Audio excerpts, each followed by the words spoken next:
All right. Let's do this. Welcome. Tonight we are going to be playing some modern Jund, and in addition to that, first and foremost, we are going to be playing some uh Esper Greasefang. I know that's kind of in Pioneer specify that. So let me go ahead and pull this because I am almost done with a league and I just want to finish it. And I was like, you know what, I'm just gonna stream anyway. I'm gonna stream this. But currently I think X and 2 in this league. I want to say I'm X and 2. I didn't want to drop because I wanted to get a little bit more playing done with the deck. Uh the Greasefang deck that is. And it's fun. I don't necessarily know if this is the right meta for Esper Greasefang. I think it's more of a like Mardu Greasefang. I'm gonna mute something real quick. I'm running. I think it's more of a Mardu Greasefang meta. Esper Greasefang is really good if you expect to play against like a lot of control. Um, edit this real quick.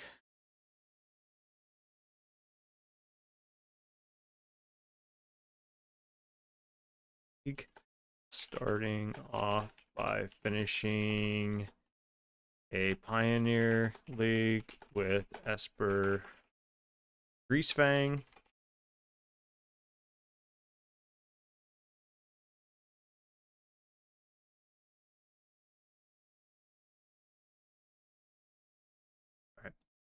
But yeah, I think this deck's pretty fun. I don't necessarily know if it's like the best you know deck in the metagame. It certainly doesn't feel like it to me.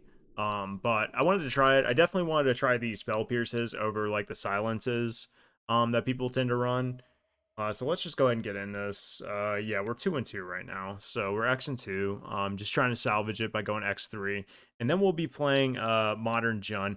I know Reed Duke posted a video recently. I'm sure I can pull that up on Channel Fireball. He's usually pretty good at posting all those videos on CFB. Um, and it looks like there's been quite a few things. He did it like 4 days ago. If nothing else, I'll pull up the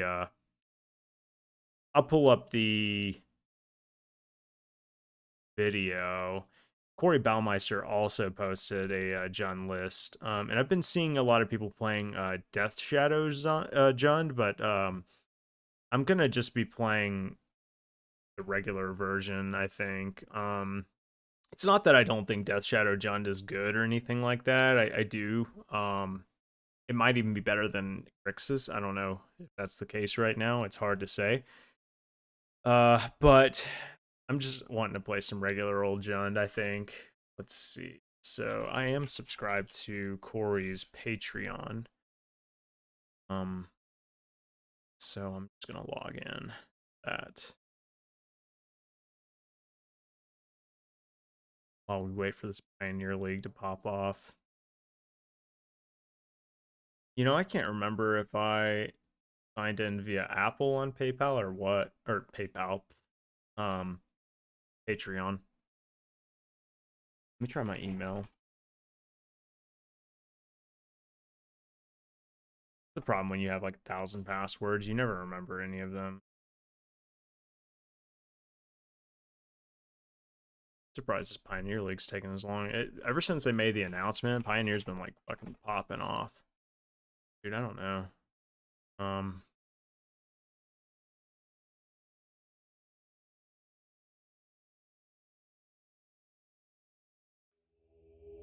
okay, yeah, I found.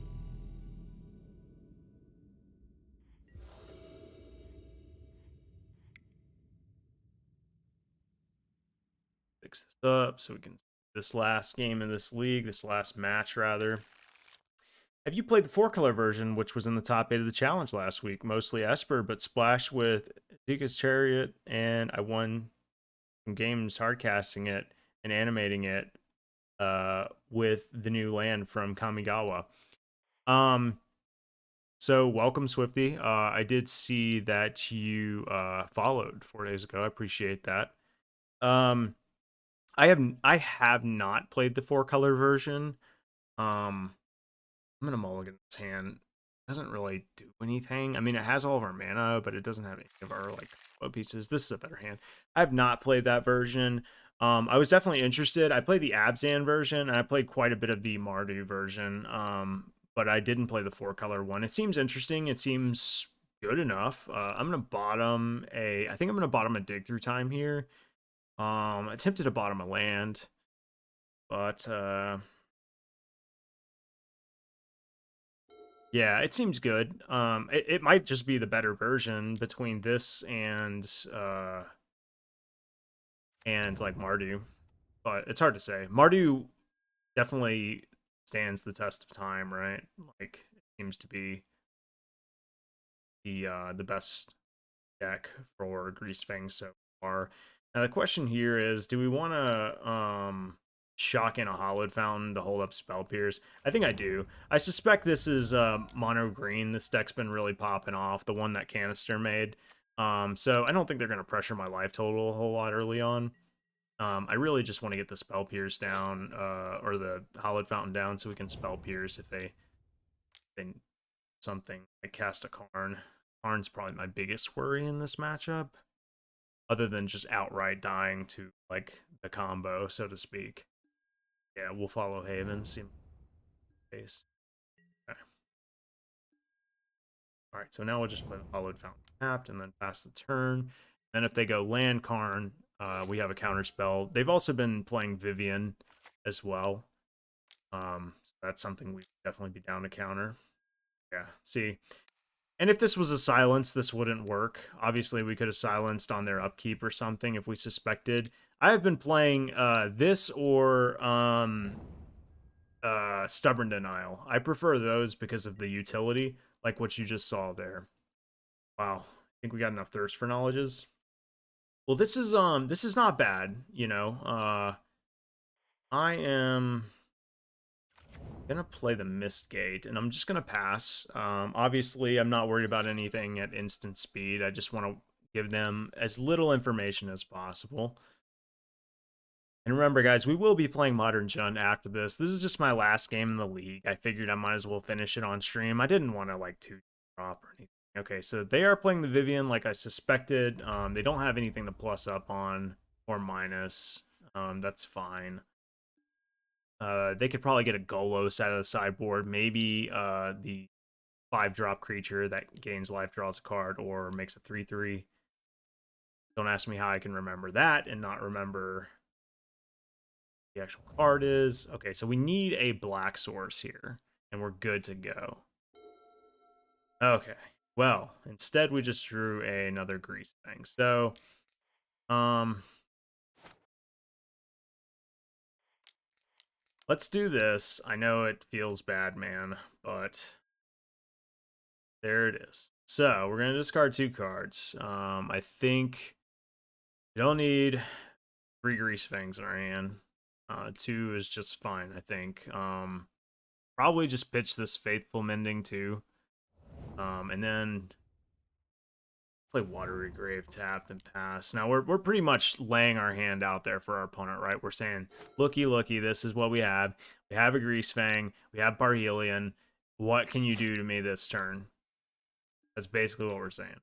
Oath of Nissa. Alright, so they're getting a lot of devotion up. Currently they are working with 4 mana. Forest. Potentially 5 mana.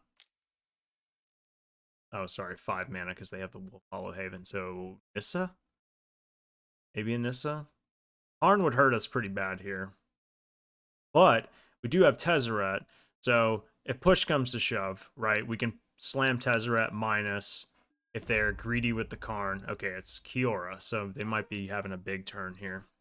This is why the mono green deck is so good. Now, granted, like we got a little unlucky. We didn't hit the black source, right? Because we could have cast Greasefang that turn, and then we wouldn't even be in this situation, right? We'd probably be staring at our opponent conceding the game. Looks like they didn't really do anything, though. That's good. So it looks like we're just going to Greasefang here. They luckily don't even have the mana to Boseiju this turn, so that's fantastic. I don't have to play around anything or think about anything. I can just simply slam Greasefang. Now, one thing I do need to consider is, do I need to get rid of these Planeswalkers? Kiora, honestly, is probably the most concerning to me, just because of that Nykthos that they have. But I can actually get rid of the Kiora by exiling Greasefang in March, right? Or that doesn't work because, let's see, hold on. Play Greasefang, right? This lowers the cost by 2, right? Spell costs 2 less for each card exiled this way. Alright, so we are kind of giving up. I can't do Planeswalkers. Darn it. Okay. Well, beginning of combat, we'll bring back the Parhelion. Animate. Okay. I'm thinking about killing the Kiora with the 2 angels, put the Vivian just to 1, and just remove the Wolf Hollow Haven. Thinking about just doing that.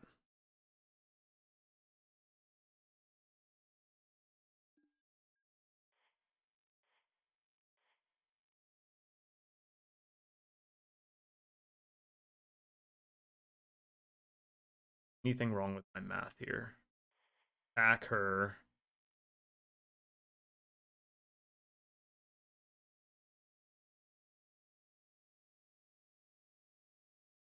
Okay. Send the other 2 at Kiora. There. Just get them off the battlefield. Then get rid of this.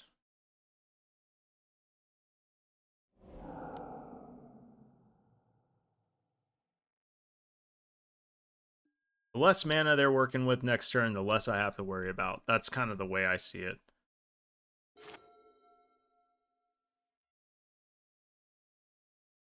They are facing lethal next turn. Okay. Basically just playing to whatever outs that they have, right? You wanna just narrow down, like, what could my opponent possibly do next turn, stop me from winning? Because I'm not winning that turn, right? And that deck has the potential to just go infinite. Okay, so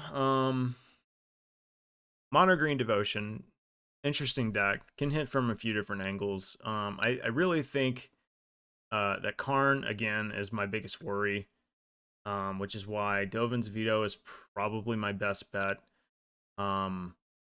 Fracture, in case we see a Karn actually land. They do also have, like, Tormod's Crypt and stuff like that in the sideboard. As far as board outs go, um, Brutality can kill an elf. They're not drawing a ton of cards, although Narset's good value anyway. Sky Sovereign's not terrible. I mean, 3 damage doesn't kill a troll, right? But it does kill some. It can kill some planeswalkers. It can kill some elves. Supreme Verdict is actually not bad. But they don't play a massive amount of creatures, right? They're really just playing like 8 copies of elves and 4 copies of the trolls and like maybe a shaman. Go Blanker Cage against Storm the Festival. Yeah, I just don't know if that matters enough, right? Like, does that even matter?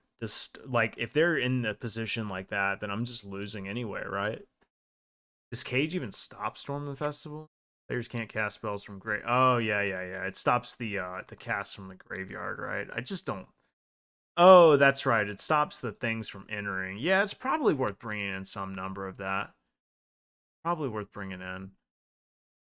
Do I really care about Verdict here? I don't know. I don't know. I think what I'm gonna do is just bring in 1 Cage. Um, cut the Narset, of course, and I think so. We're bringing in Grafdigger's Cage, which makes our Faithful Mendings a little bit worse. Um, So maybe something like this. Or like maybe just take out all the spell pierces because they're going to be working with a lot of mana. No, no, we need some way to interact with Karn. Play it here. We'll go like a mix of things. I know it seems kind of weird, but like I don't really know. I mean, it just depends on what look they give us, right? I mean, this hand's great though, right? This hand's good. It just depends on what look, because sometimes they don't even start with any creatures. Start with like, see, they're not playing an elf. They mulled to 5 or they mulled to 6. They didn't play an elf. Um, I like aggressively shocking here. Hold up the spell pierce. It does say what we have a little bit. I mean, I don't know if they'll get that good of a read on me. I did spell pierce them the last game. Now it plays around Wolf Hollow Haven, which they might play here. Yeah, I'll spell pierce that. I think that's fine. They have 4 cards in hand. Great. Fantastic, right? Looking good. I played mono green over the last week and was always more annoying when they got rid of my graveyard. Festival, yeah, that's fair. I played a lot of that deck too. And it's weird, like I ran hot with it. When it first came out, I was like, this deck is the shit. I was like fucking dominating with it, right? I was like, this deck's amazing. And then I don't know, it just it got cold for me for right. They revealed a forest. Played it. Um I would like to not get hit by Boseiju. Um this is good though, because we got a fracture for Karn if it really boils down to it. And if they Boseiju me, then it's like whatever, right? I don't get a hit with Sky Sovereign, but who the fuck cares, right? I'm gonna yard Faithful Mending. All right, we drew a backup Greasefang for good measure. I could Collective Brutality them this, but I don't really think they're not playing. It's not like you can play Dismember or anything like that, right?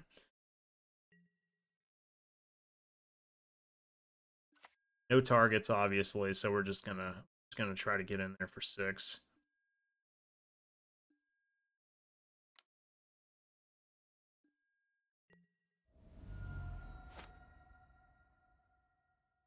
Not a bad exchange, right?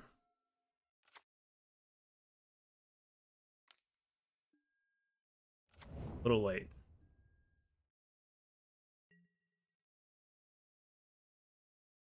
Now why? Why play the Elvish Mystic if it's just gonna die? This is very interesting. Clearly they just drew that, right? Or they would have played it the turn previous. But if they had a way to deal with Sky Sovereign, then they also would have done it the turn previous. So that tells me they just drew Elvish Mystic and they just played it for no reason at all.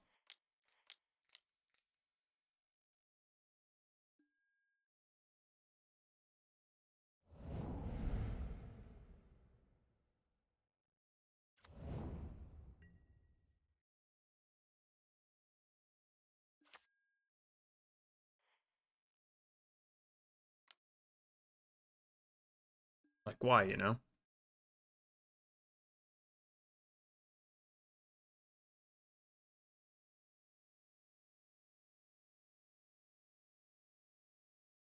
I mean, they see Faithful Mending in my graveyard.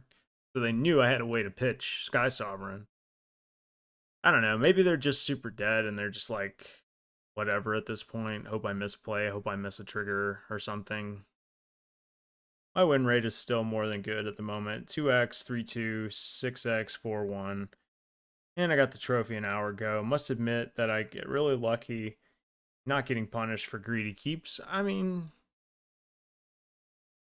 that's fair, but at the same time, like sometimes in order to run hot, you have to get a little lucky, right? In order to win, you have to get a little lucky. It's something that, um a veteran player told me one time, and I really it really resonated with me. It's not that you shouldn't, acknowledge when you've made mistakes. It's not that you shouldn't try to clean up your play as much as possible.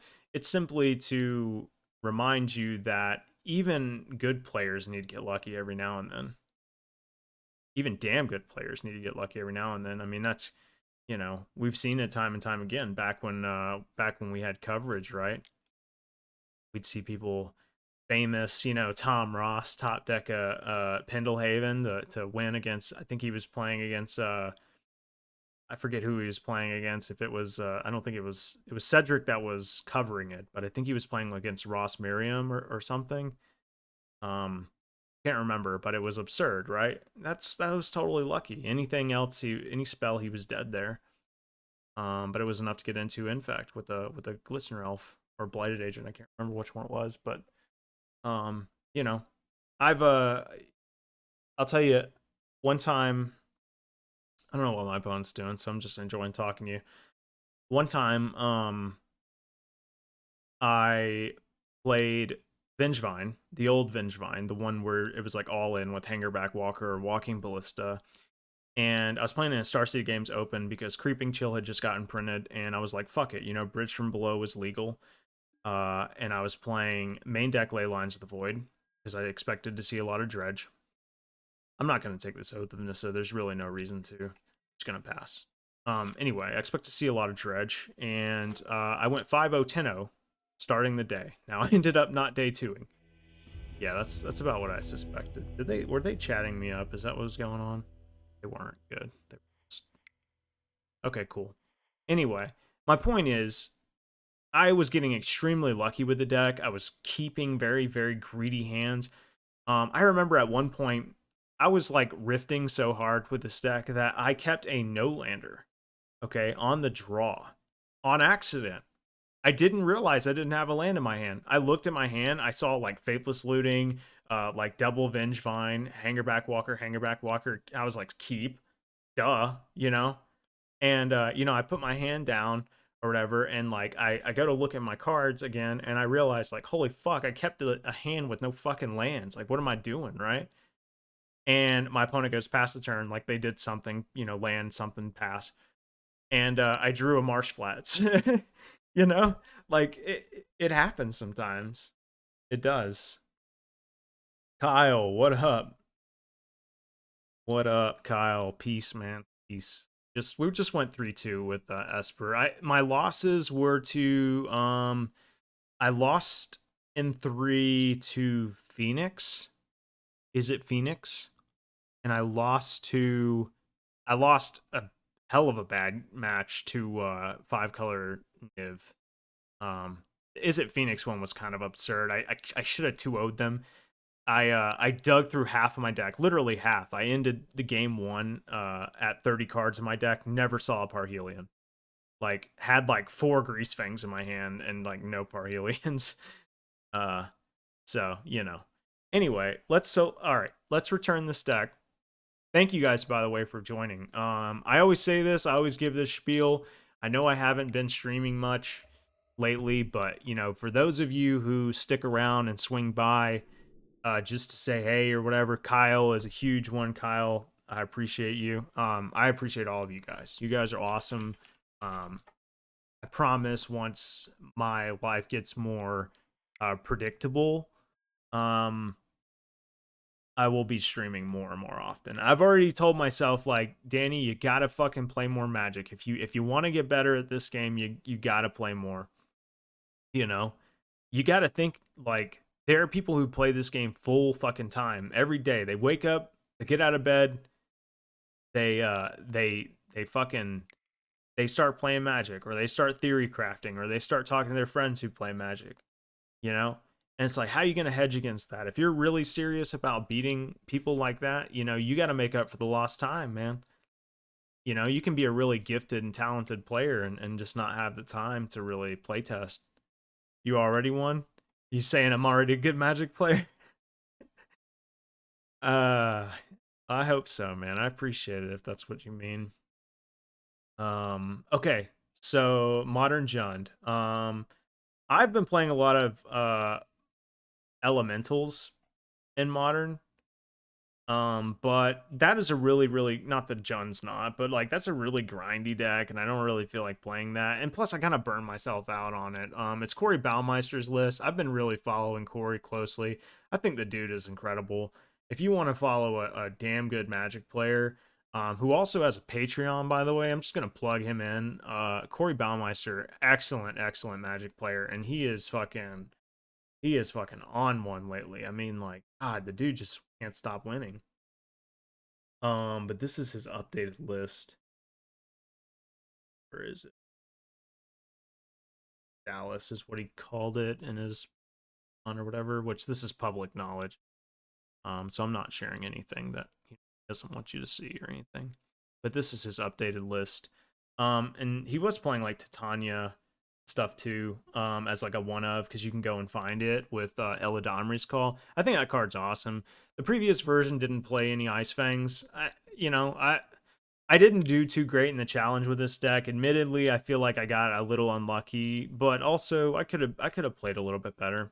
I did 5-0 with this deck, at least the previous version of it. So they didn't post the trophy because why the fuck would they? There's 50 million people who 5-0 with 4-color value decks every day in Modern. So the best thing you can be doing.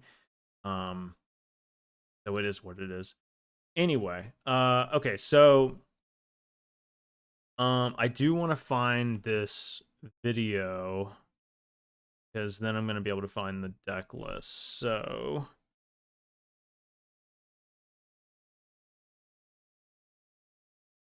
we're going to find the Jun deck 3 days ago, posted by Corey. Okay, deck list, mtgmelee.gg. Yeah, I mean, this is about what I expected. Obviously, it's not playing Lurrus because you can't do that anymore. I'm gonna look at Reed Duke's list too, though, because he played a Jun list a little while ago. Of course, Reed loves his Jund, and Reed could literally destroy me with a ham sandwich, as some would call. Yeah, so this is Reed's Jund list, posted on channelfireball.com. His list is definitely more boomer. I mean that with all peace and love. With the 3 Lilianas of the Veil, you know, some would argue that this is not a playable Magic card in Modern anymore. Is that Omnath of value? Kind of on the Grime side. What do you mean by of value? That Omnath of value? If you mean like, is it a good card? Yeah, it's bonkers.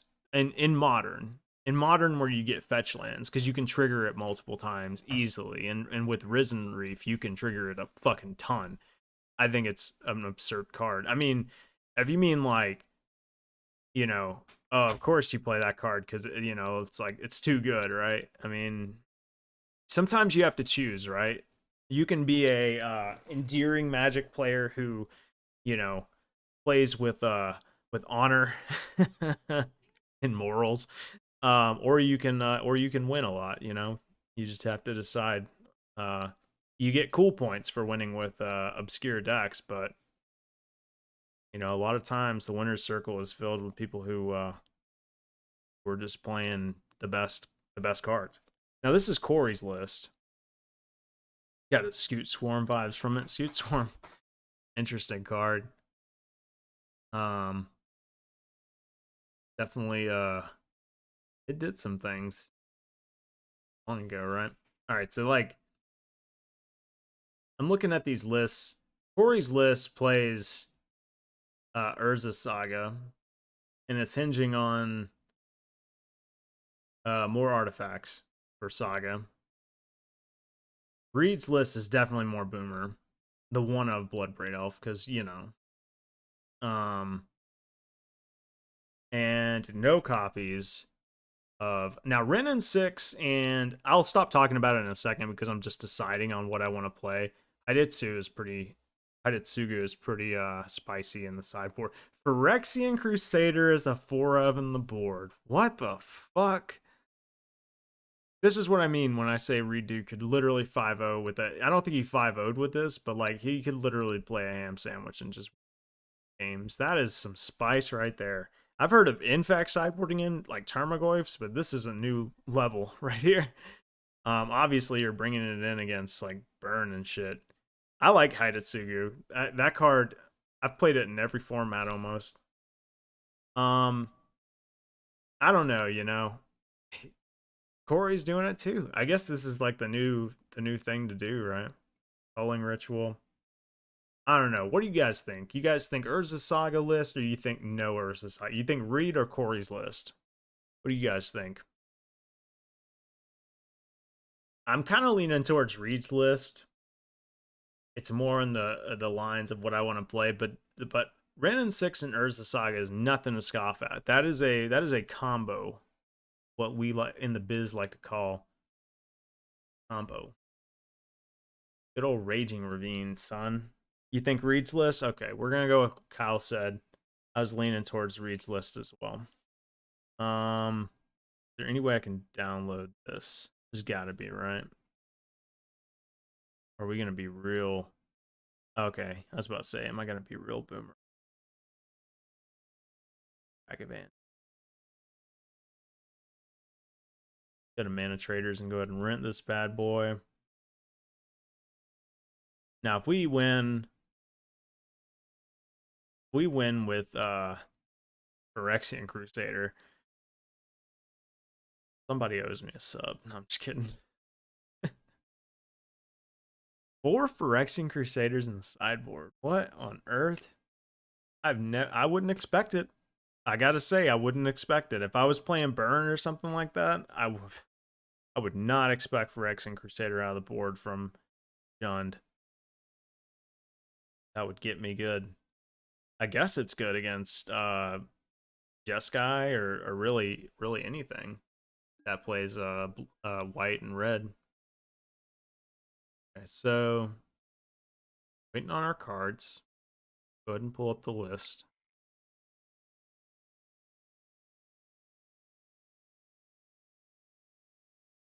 One of Dark Confidant. You know, Bob is really fallen from grace, right?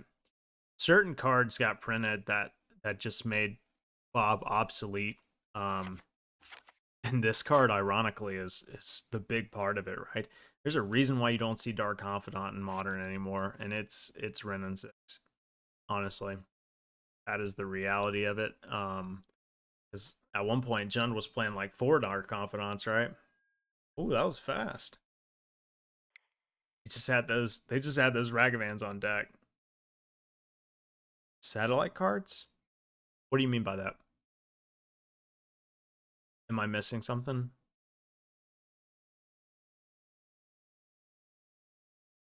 Sorry, I don't quite understand. Is that like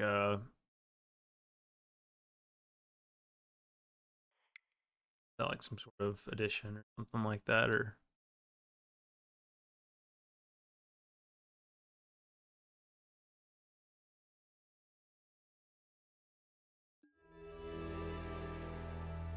oh, artifact construct? No, I don't think so. I don't think so. Okay, so here we go. We got Boomer John here. They gave us this lightning bolt. Lord knows why.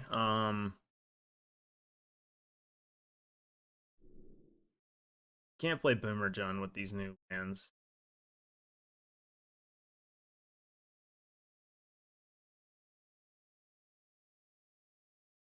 There we go. All right. No prep work. Let's go. No need to think about it or discuss sideboard cards or anything like that. We're just going. Match 1. This league will pop up fast. No, it will. People love Modern. Love Modern. Don't know why. Just kidding. I can't get enough of it, honestly. Modern's just fun. It's like so swingy. Like the games are just I don't know. It's like you rarely get like a boring game of modern, and it's so like diverse. Like you just don't know what people are playing. Like yeah, you're gonna get like the typical like oh this person's playing four color money pile or whatever. But like for the most part, like we'll just bring whatever, especially to leagues, man. Like would be cool if they had a personal satellite like options at NES game Life Force.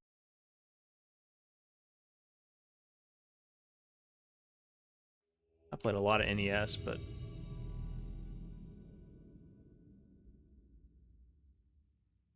I don't remember that one. There were a lot of NES games that like look at that cover work. Amazing. You had to this is how you had to sell games, by the way. Kyle knows on one. But that's how you had to sell games with a cover. All right, we're playing against Fluffy Wolf 2.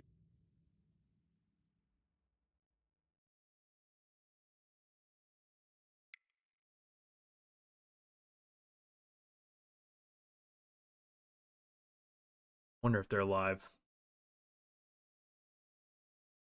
Hands great, deck's great. Let's go.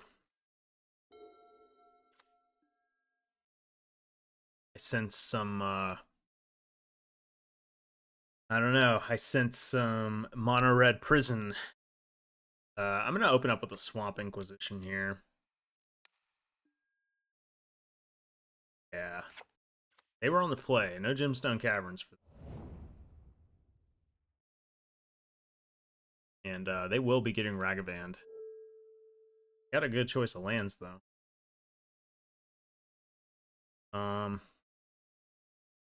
I don't need to shock, right? Yes, with that. That cover was rad. Hell yeah, that cover was awesome. We are disguising. Ooh, stopped a good one. We are disguising what we're playing a little bit here too. Okay. Um.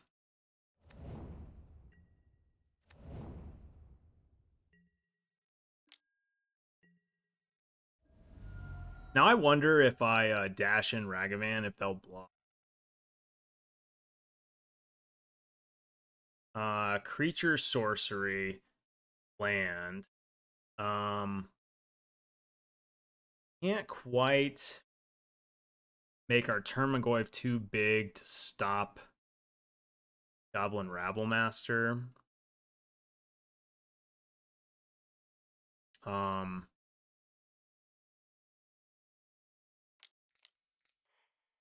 I don't know if they'll block or not. I don't know if I would if I was them. Okay, they do block. It's good for me. Um, let's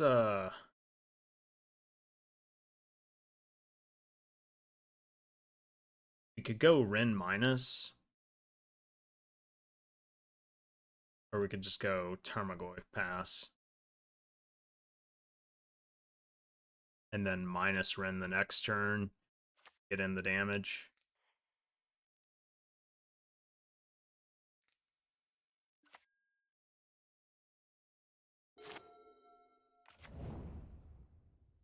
So they're holding two Gemstone Caverns, a Fury, and an Unknown.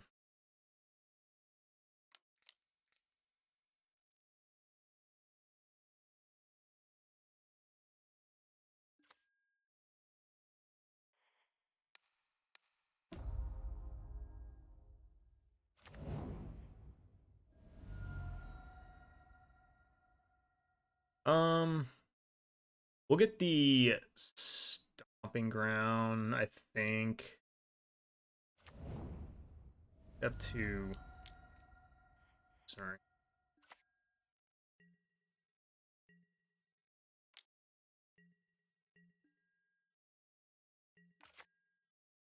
Exiled another Chandra.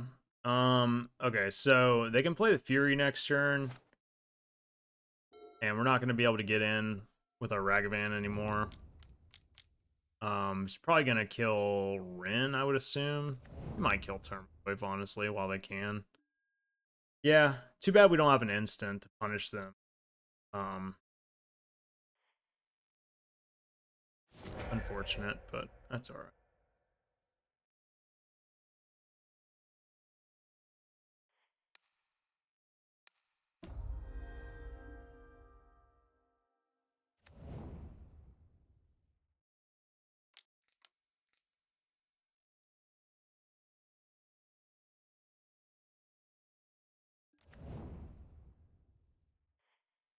So let's go ahead and get. So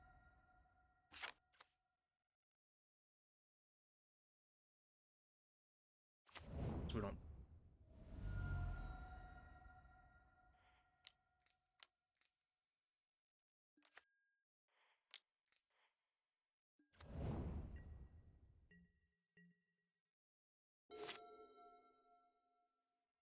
Three unknowns.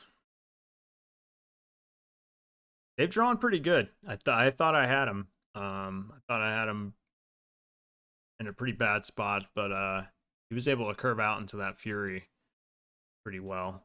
Luckily, these Termagoyfs do block, and we are pretty much an unholy heat or a lightning bolt away from really punishing them, or not punishing, so to speak, but close to dead. Swings with the Fury. Do we double block for good measure here? Could they have? You know, they could have lightning bolt. That would kill both of our Termagoyfs. I'm just gonna block with the one, I think.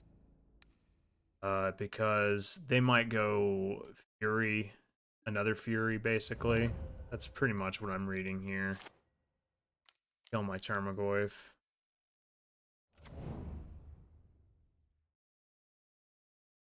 Oh, just kill Ren in 6, okay.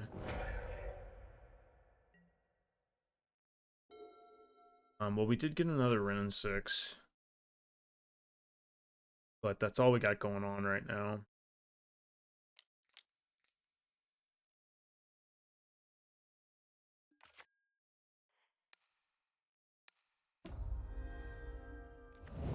We need something else, you know? We need a removal spell for this Fury for sure.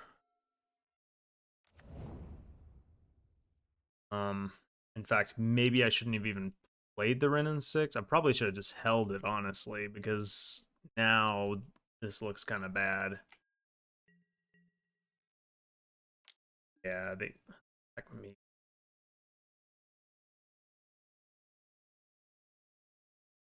I think if I block, I'm opening myself up to like one of the bugbear attacks, and I lose my Termagoyf. Lame. Yeah, I'm not gonna block. Well, we've got this season Pyro too. Yeah, I guess I block here.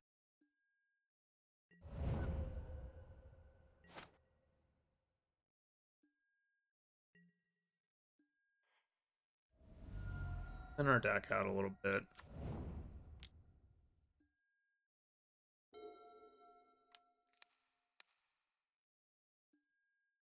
Yikes.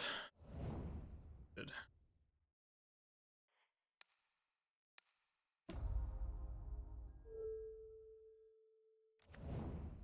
Well, I don't have to tell you guys what's going on. You're seeing it. I'm kind of flooding a little bit here. Yep.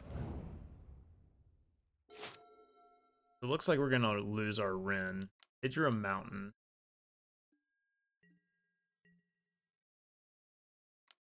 Looks like they're just.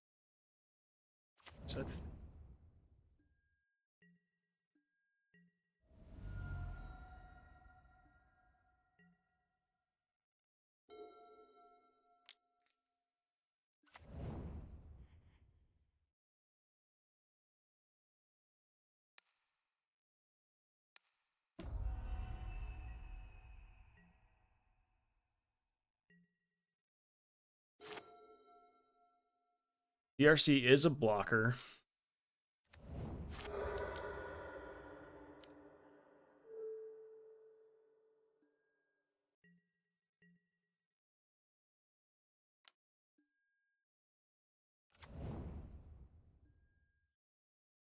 All at me. Keep in mind, they do have 2 more 1/1 they can make. I think I'm pretty pressed into this block here.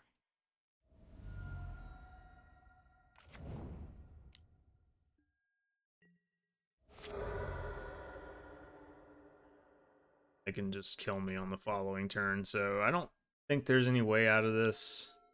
There's the old late holy heat. Let's just go ahead and concede this game because we've lost. All right, mono red. Well, so against mono red, um, the biggest thing is we saw like Chandra. We saw I gotta expect that they are playing Chalice of the Void or in some capacity or whatever, which is decent against us. They can put Chalice on 1, and that does stop a good bit of our stuff. So I think K Command is probably worth bringing in. Bob is not necessarily at a premium here. It does die pretty easily to Fury, which is another issue. You definitely want to bring in these Crusaders. So I'm going to have to find a card to cut. From what I saw, let's see here.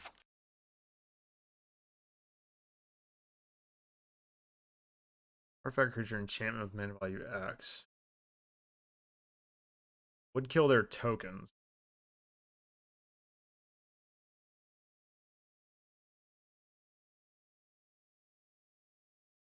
I guess technically we could cast Crime. So I wasn't too prepared for this matchup. How many lands in this deck? Well, we're playing 22. Not that many. They're not necessarily a graveyard deck. Could see cutting Nihil Spellbomb, although it does technically cast or it does technically exile their graveyard for Spyro. But I think I can cut it. I don't think it's that important. Then Lilies might be kind of bad here, honestly. He's got a lot of tokens. They're not at an all-time premium. I don't hate Terminate for Rabble Master.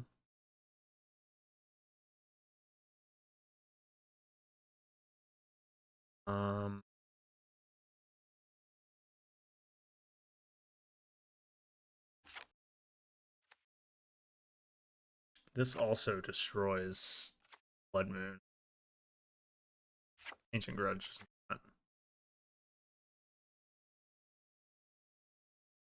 Um,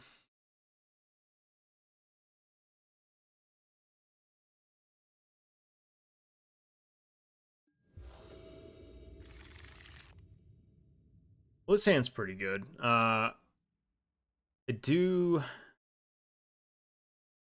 have to worry a little bit about Blood Moon.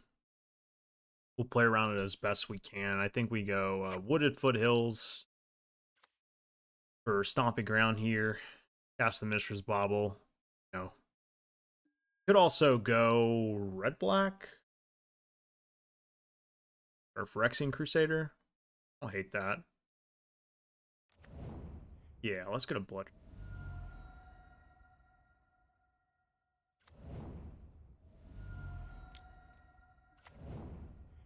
Cast Mishra's Bauble, Surveil. Hey, command. I mean, that does answer. Yeah, I'll keep that one on top. That does answer, or should I aggressively be? No, we're fine. Put that one on top.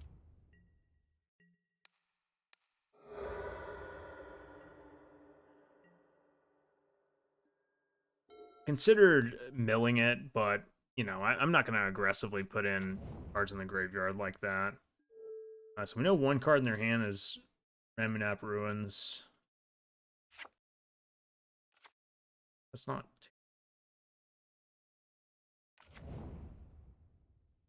Let's see. I'm gonna attack here.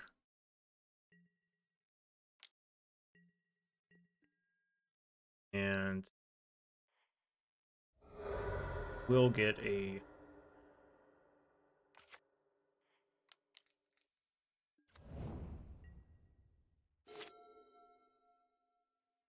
Could get furied here. They got it. They got it.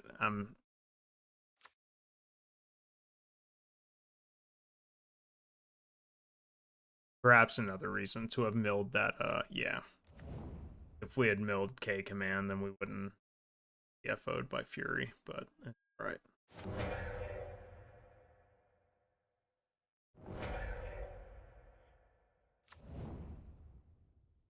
All right. Well, we drew an Unholy Heat, meaning we can kill a Rabble Master. Blood Moon. Yeah, I mean, I don't have a way to stop it. Fortunate.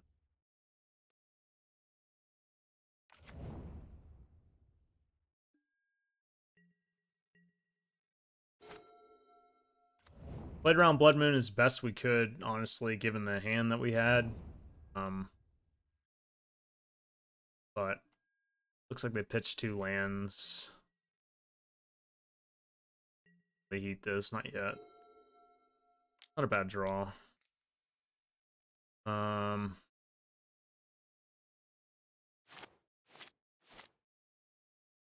Honestly, wait for a land.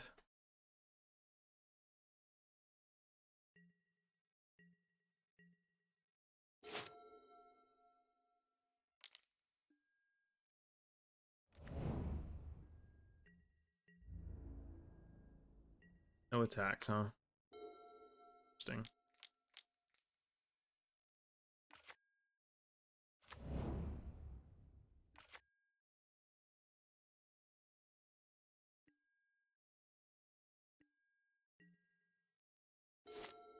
I honestly just didn't want them to curve out into Fury into me. This. Ugin. Ineffable. Alright. Assuming my tireless tracker is going bye-bye.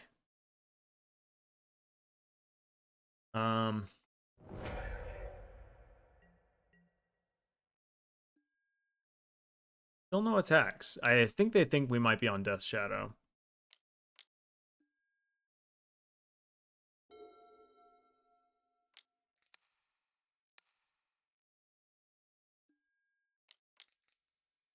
Just got to get that off the battlefield, you know?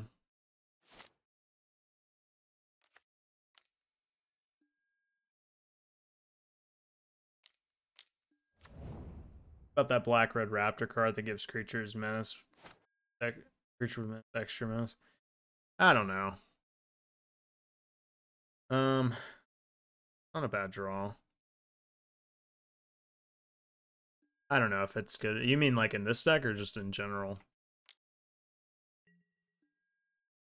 No block. Play the Wren here. Pick up.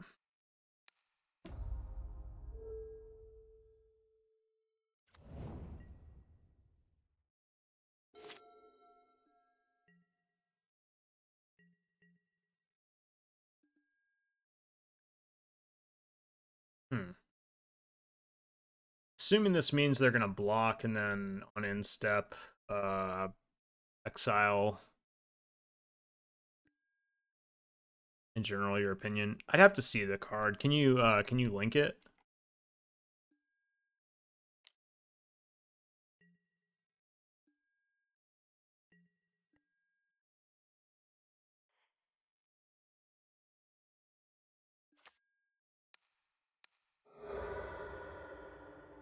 Oh damn. Please tell me they're not gonna draw a land or have a they didn't have a land, so I don't think they have six, thankfully. I'll just keep that in my hand for now in case we do this. I don't think we will, but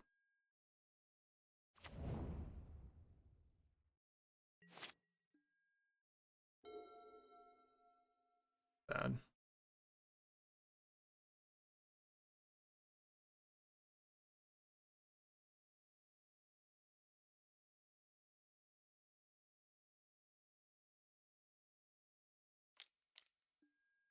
Oh god. Yep.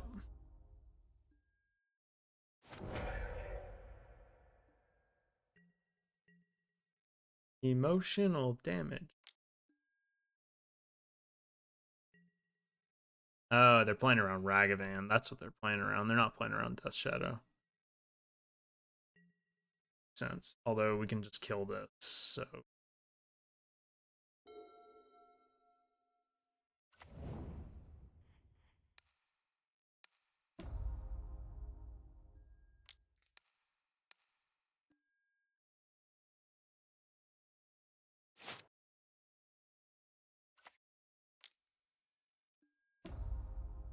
bye bye.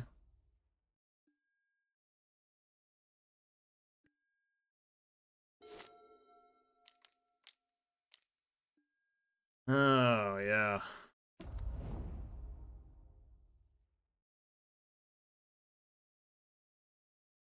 Yeah, Ragavan would have been sweet at any point, you know.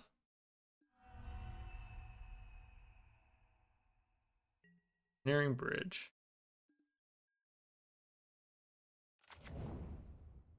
If I had a choice whether or not I wanted to attack. Do we even play?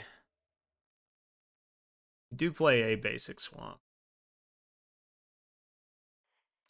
We get lucky enough.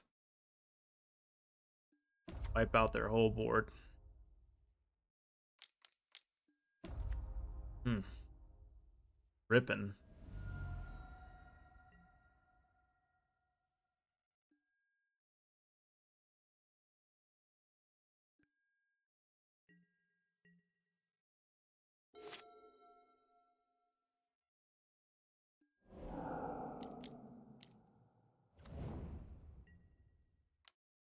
I mean, if we draw a swamp, it is a blowout.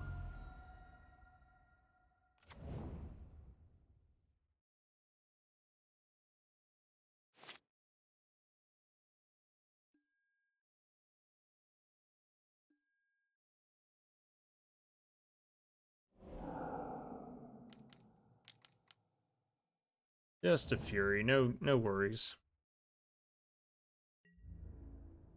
Yeah, I mean, I don't know. Our hand was good. I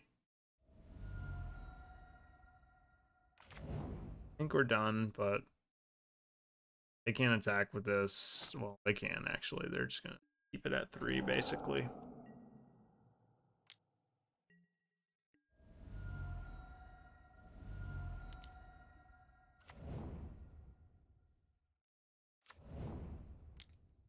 Unfortunately, we are playing somewhat of a greedy mana base, and you know, playing against a Blood Moon deck is not ideal. But Blood Moon has always been tough for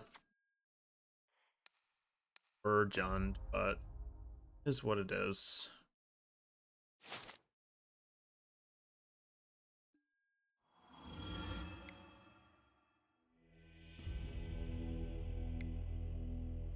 Okay, well we're 0-1. Showcasing why Jund is not at a premium. Although Blood Moon is, you know, significantly worse than it has been in the past. Are we playing? I'm curious. Are we playing any Boseiju? I think we are, right? Yeah. So our outs were basically Boseiju or Swamp, and we simply just didn't draw one or the other. I could have been a little bit more less proactive on playing the DRC and more proactive on fixing my hand.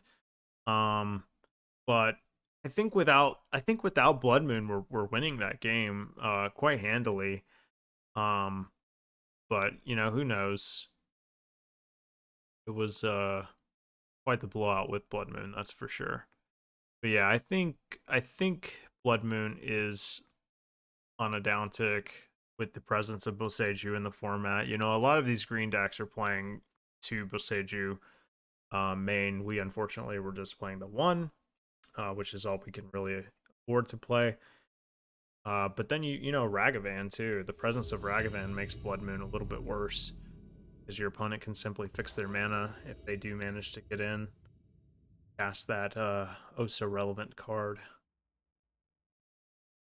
Yeah, I think we have to keep this one. Got lands and spells. Do the old turn 1 Ragavan. Oh, you killed Ragavan? Oh, okay, well, how about turn 2 Ragavan? Unfortunately, we were on the draw. That is a much more powerful play. On the play, our opponent mulligan 2/6. They start out with a Dryad Arbor. We drew a third Ragavan, so I honestly don't mind running my Ragavan into Dryad Arbor, although I suspect my opponent is on Yawgmoth. Yeah. Wall of Roots is a good blocker against Ragavan. Let's see if they block.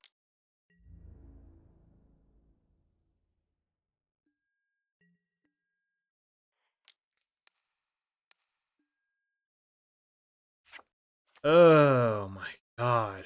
Is it going to be one of those nights, guys? I don't know. I probably should have just kept that. We are playing Tireless Tracker, but I really just...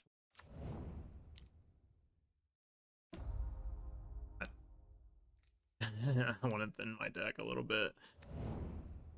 I don't think they're going to kill my Ragavan, but they don't even need Sleep. Go and get an...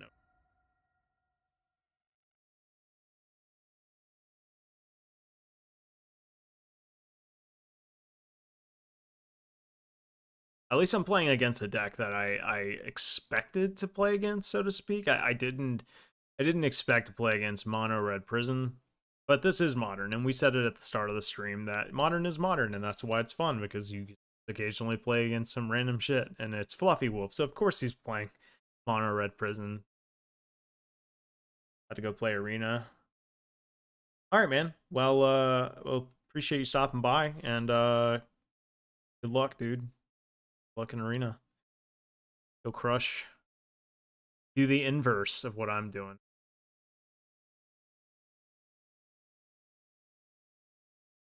I don't know what's going on.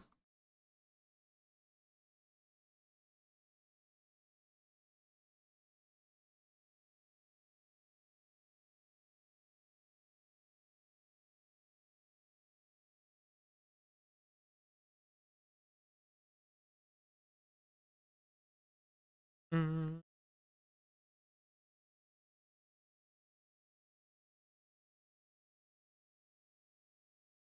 Hope you guys are having a good evening. You have an Obosh deck, by the way. What format? What format would you like to see Obosh? I have a couple.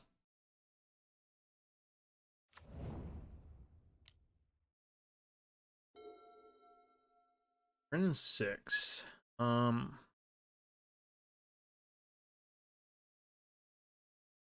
Well, kill that Dryad Arbor. But they're going to sacrifice it in response.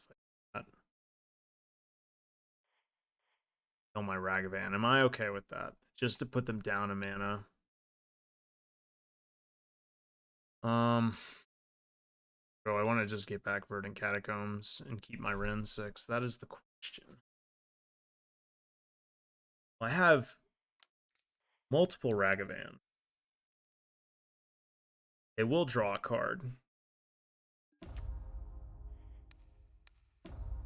It will require them to attack. Which could be beneficial to me.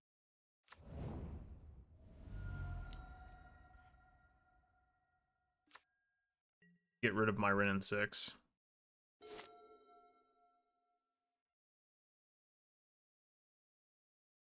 Yeah, I mean, I have a couple of Obosh decks.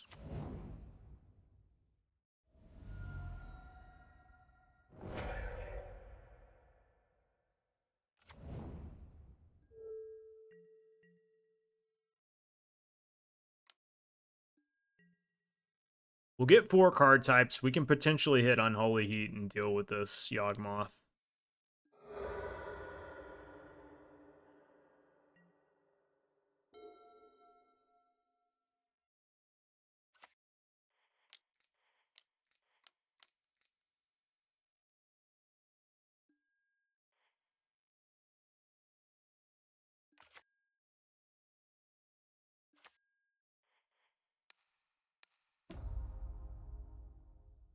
make them pitch the Wall of Roots.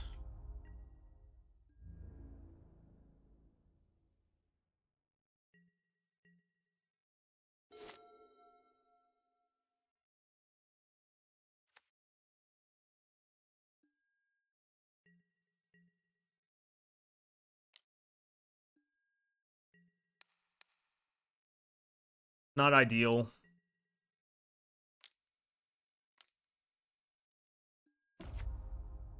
God, that's annoying. Commander? No, I do not have any commander decks pretty much at all, fortunately. I think I'm out of this one, unfortunately. Take a look at what's in their hand. Doing the whole Essence Warden thing. They have a backup Yawgmoth for good measure, too. Bad for me.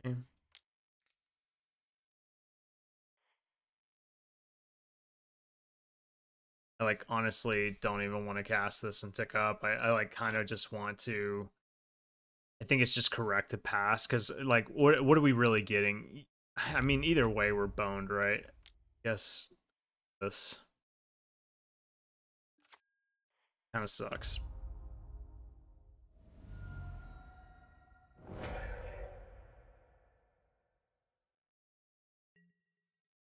I mean, they're just in such a commanding position from this Yawgmoth that there's no way.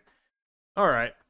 Well, let's see. So I have a sideboard guide for Death Shadow against Yawgmoth, which kind of is the same thing. Um, Probably a little bit better of a deck, but we are living the dream with Jund in 2022 and having fun. Um, so normally I would bring in Dress Down. We definitely take out Ragavan in this matchup. That is a given. Ragavan is just so poor in this matchup. It's like almost unreal how poor Ragavan is. So we can bring in K Command, Hidetsu, Terminate, probably bring in Punishment. Actually, K Endurance is decent. Endurance can disrupt the combo. It can also block pretty decently. And Bob, I love you. Great babes. Gotta go. Seems to be a running theme with this deck is cutting Bob post board. Yeah, I think this is about as good as it gets for us. I feel super good about this matchup. I definitely don't feel like we're playing the insignificant or insuperior uh black green deck. This is a good hand. Sure, we won't lose with it. There would be no way for my opponent to uh come back from such a amazing hand. I mean, I have Nihil Spell Bomb, I have Ren and 6. We can kill a bird. Oh, baby. Don't tempt me with a good time. Um, do we just shock here? Or do we just fetch? Um, I don't hate fetching. Get a forest, I think. Red trigger.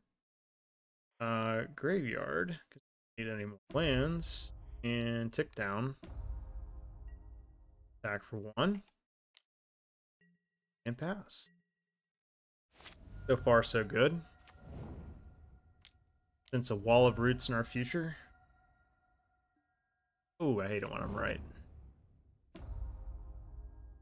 Well, that bird's going bye-bye. Tell you what, let's start out with this. Land stuff. Tick down.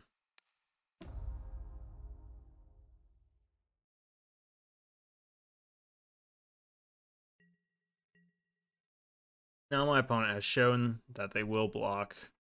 Okay, they're not blocking. So I think that we are going to a Yawgmoth.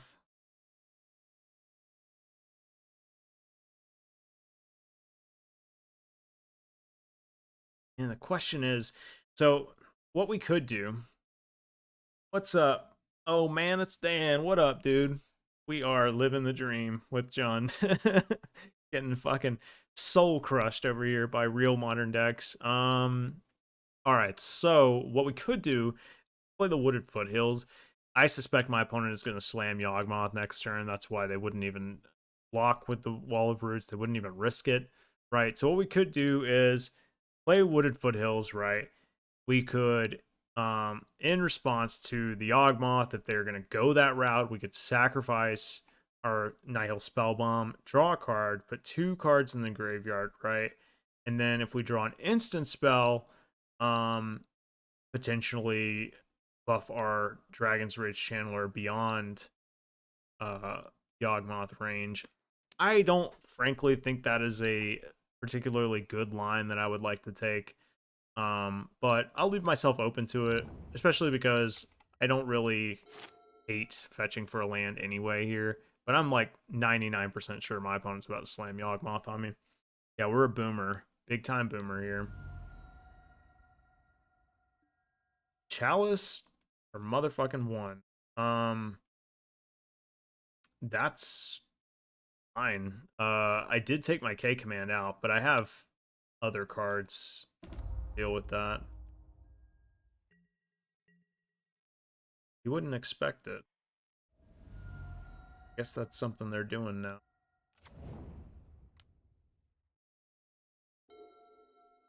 Barrenmore. Well, that's not a bad one.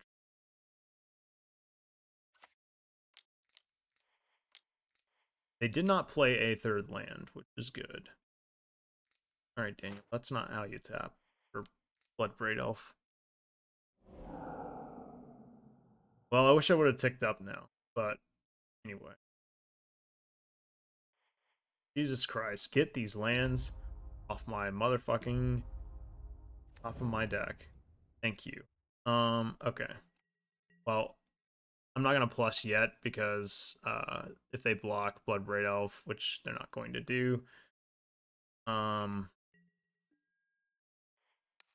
tick up. Let's get Blood Crypt. Yeah, Blood Crypt, I guess. Is Chalice on 0 counter Island? If so, does that mean Chalice is better than Island? Yeah. Yeah, maximum punished. I don't ever get good RNG off Bloodbraid Elf. Badge.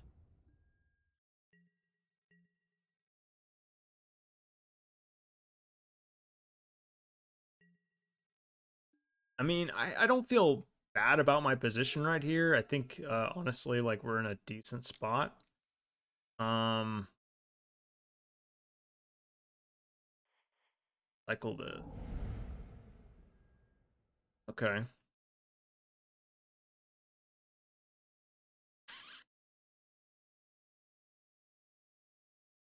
Well, I wouldn't mind getting rid of this.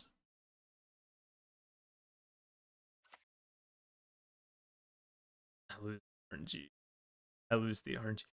Magic is nothing but RNG. Um,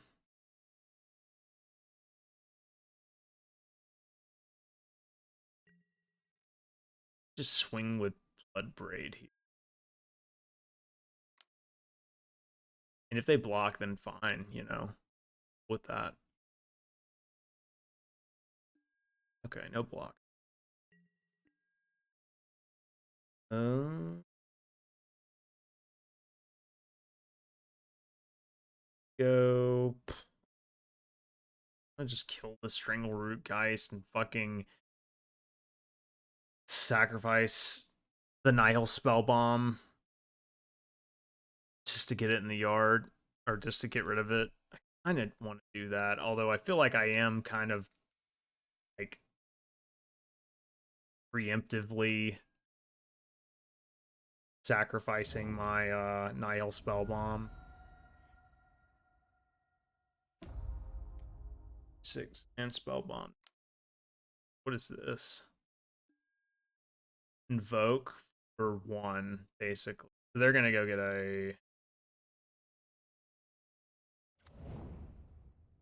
Okay. Right. I mean, if that's what you're gonna do, then sure, I'll fucking kill your thing. I mean, I guess they're just gonna cord anyway, right?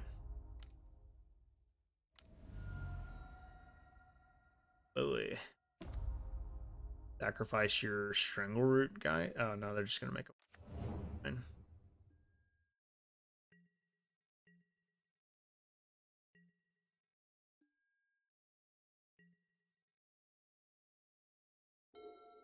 Okay.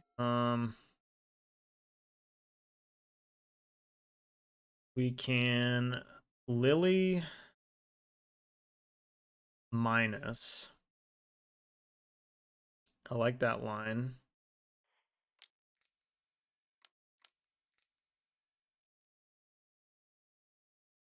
Creature.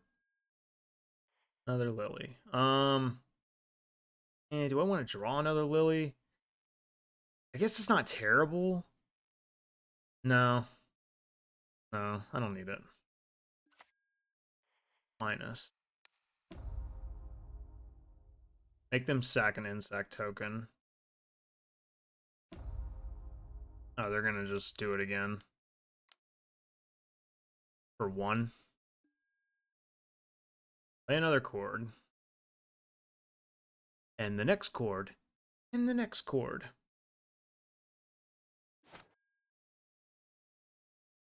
Huh.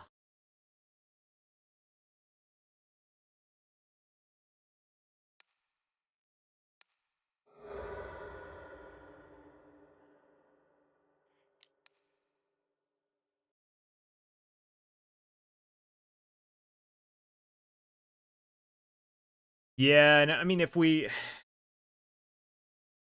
unholy heat, the young wolf, it's gonna come back before we exile their graveyard. Unfortunately, malaria court. No, this is definitely Yogg, the better chord deck. So we just tick down, right? No, we don't have to tick down yet. All right, so we just go shock, yes. Move to combat. They're gonna let the Grist go, probably.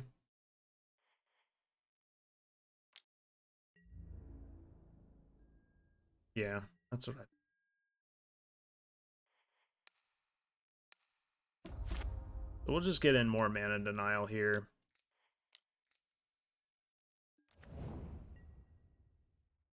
I don't know how they win this game. Oh yeah, Unholy Heat's countered by Chalice anyway. I don't know how they win this game. Yeah, I was about to say. I think at this point they're done. So yeah, that's good, Eric. Keep up that boomer energy though. Keep it up.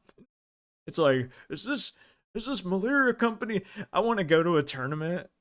I want to go to like an open or a Jeep. Yeah. No, you're right. I'm just stupid. I can't read cards. I want to go to like a GP or an open and dress up like an old man and be like and play like Boomer John and be like, "Is this Malira Company?" Like when my opponent's playing Yawgmoth. Are you playing Siege Rhino? Like,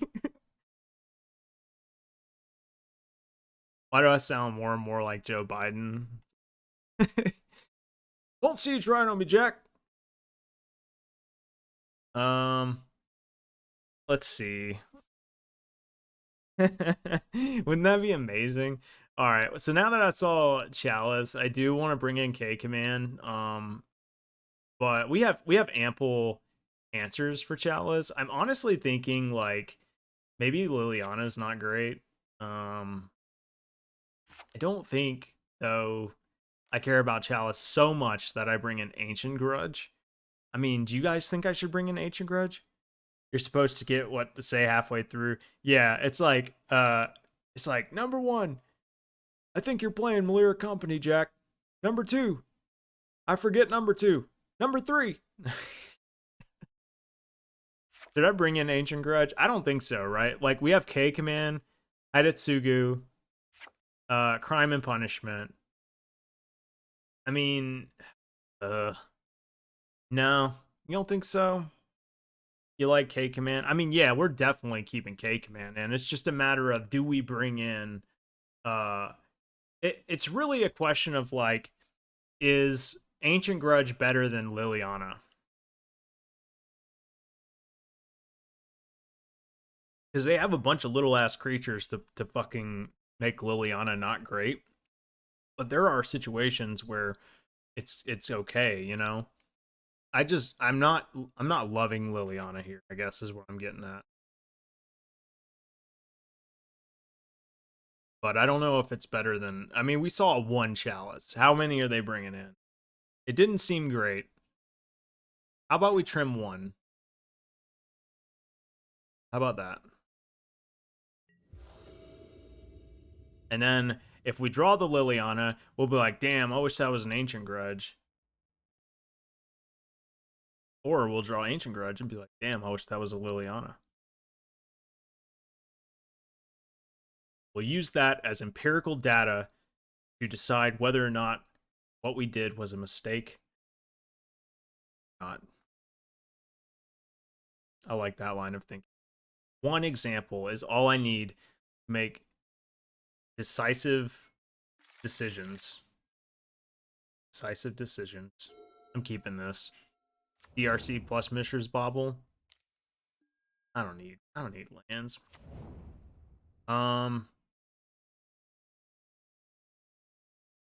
Your boy kind of wants to unholy heat that, but I also want to draw lands. Yeah. Did you know if I draw a land next turn, I have the option of Fatal Push and Unholy Heat? Get out of here. Do this on upkeep. They could potentially play Thoughtseize.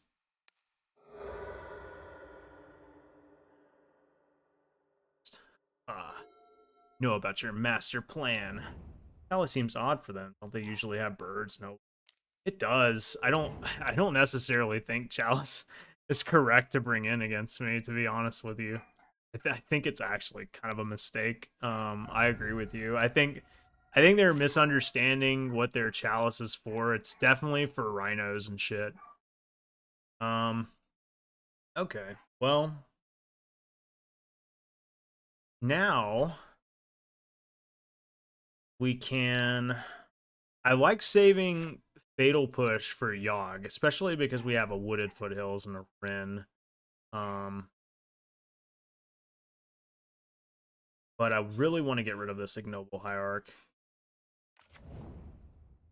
You know what? I'm willing to fucking block.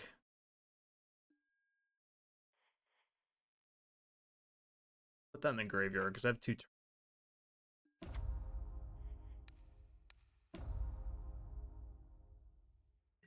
I'm willing to die for my Ren and 6.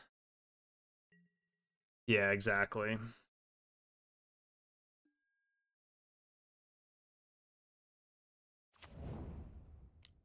Is Jund secretly the best deck in the metagame? Yeah.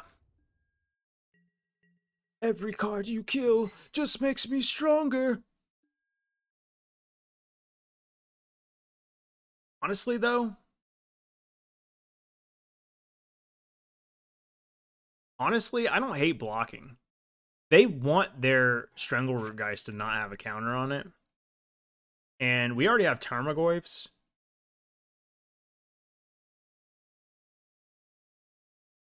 I'm actually going to block this.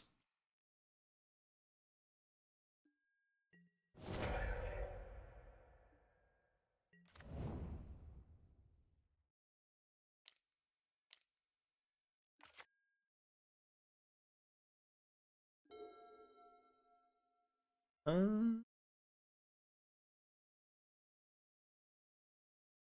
so, if I cast Fatal Push on this Wall of Roots, um, it gives me 3 cards, 3 card types.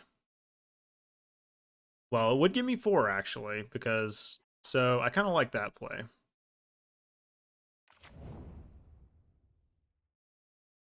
Let's go. Um,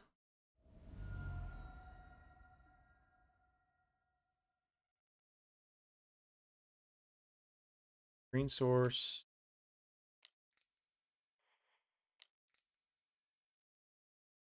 Armog.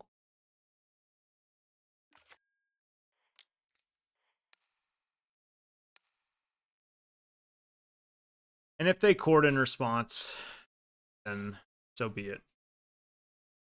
You just activated my trap card. Fatal Push.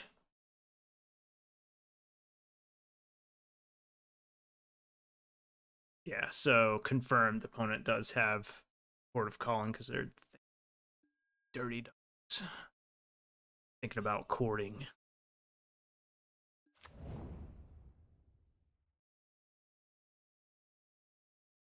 I do like that my opponent is so willing to let me kill their Dryad Arbors all the time. Yeah, so they're going to cord for 1, I guess. Maybe not.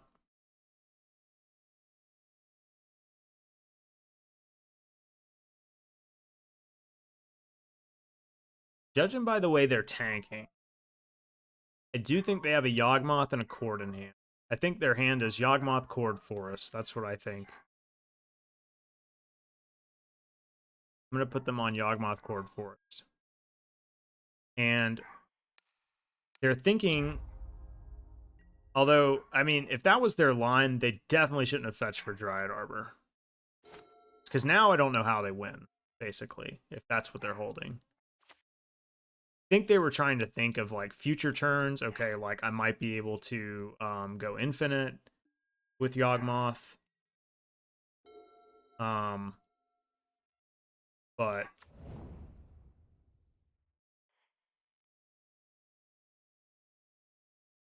now I just simply don't know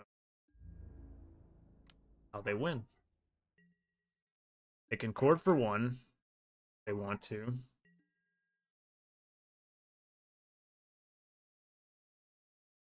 Um, Fetch for a swamp here.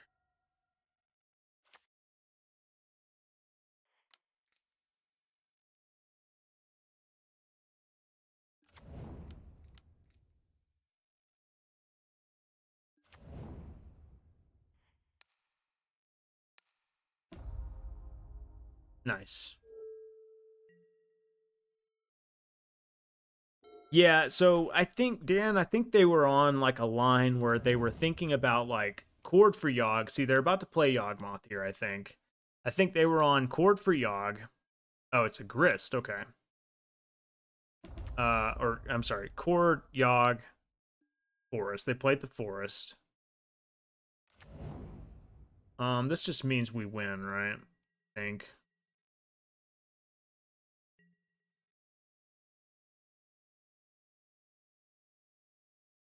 No, I mean they have 2 cards in hand.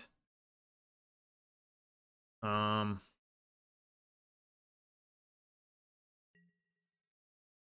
we'll keep up the Unholy Heat. Oh, that's a good draw.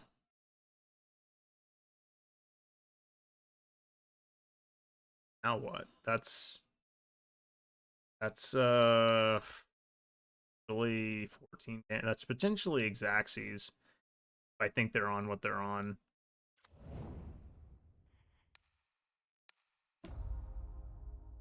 But this line this line does not play around a fatal push. I mean, should I play around Fatal Push? I don't think so. I think their hand is Cord Yawgmoth. That's what I think is in their hand, honestly.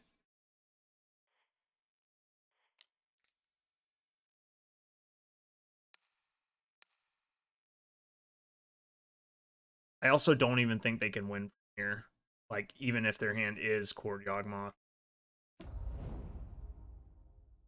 So we're going to go face. Okay. Confirm best deck. Confirm best deck in the metagame. Even if they have it, you kill. Yeah, exactly.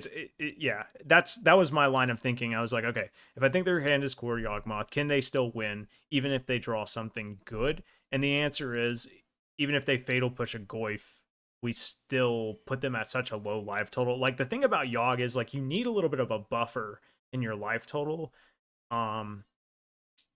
In order to go off, so to speak, from nothing, because they basically need to dig out of the hole, which the deck is very good at doing, but they need a high life total in order to like sacrifice some persist creatures and play around with the counters.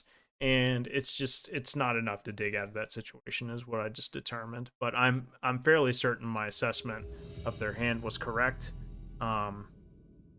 I am a mastermind, and I was playing 3D chess, and I oftentimes my brain morphs into a humanoid like matter, and it plays chess with me, and I need to do that in order to stimulate uh, my all 500 of my IQ points. What the fuck is this?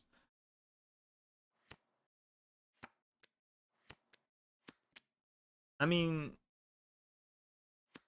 I can, yeah, I can bobble myself at chess. Yeah, I'm joking, obviously. I don't fucking perceive myself as. I was actually describing like a meme. I don't know if you guys have seen that meme, but it's like the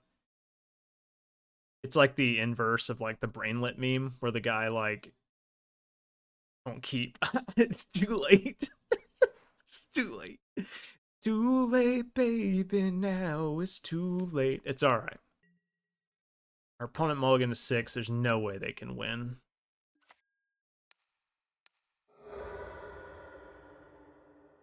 It's all coming together.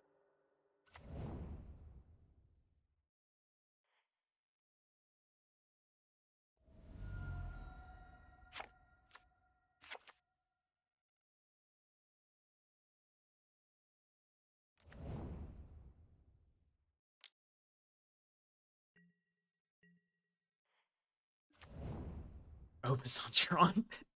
And we have Beseiju. Well, look, if they're on Tron, we'll draw Ren in 6. Um, and we'll just Beseiju them to death. Hey, look, see, things are looking up. Oh, connoisseur of good cards, I see. They're probably on blue red. They're probably on. I've assembled all 4 Mishra's baubles from my deck. Yeah, I told you. Dude, what a genius.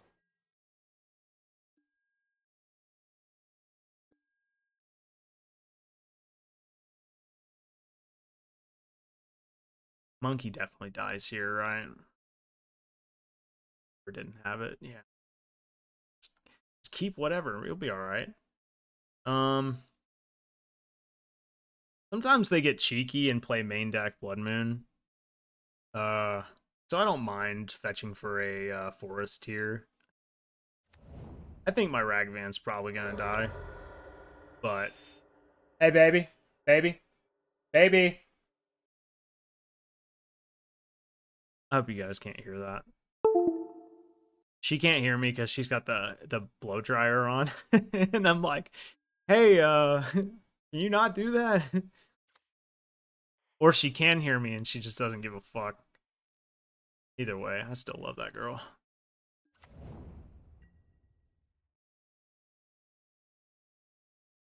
My opponent has to make the pivotal decision of kill my Ragavan beginning of combat, main phase, or during attacks. Which will they choose? We totally heard it. Oh, damn. Damn it. 3 card types. Um,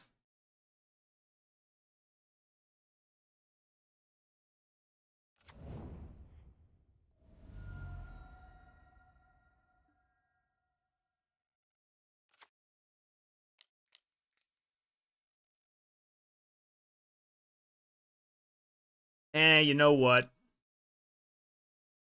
Your boy's stupid.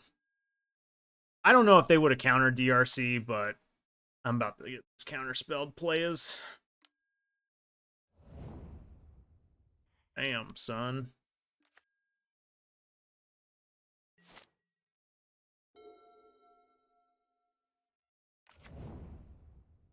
The meat. What?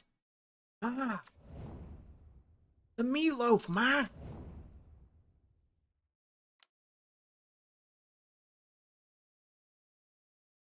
You son of a gun.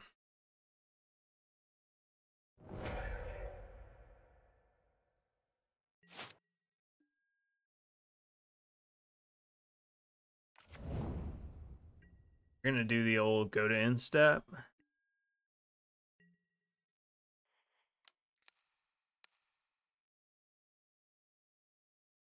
No. No.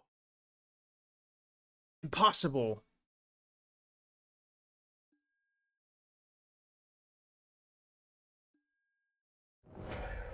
Okay.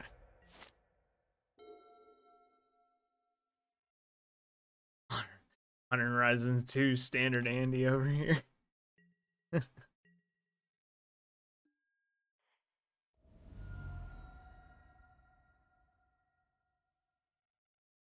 Let's get a stomp.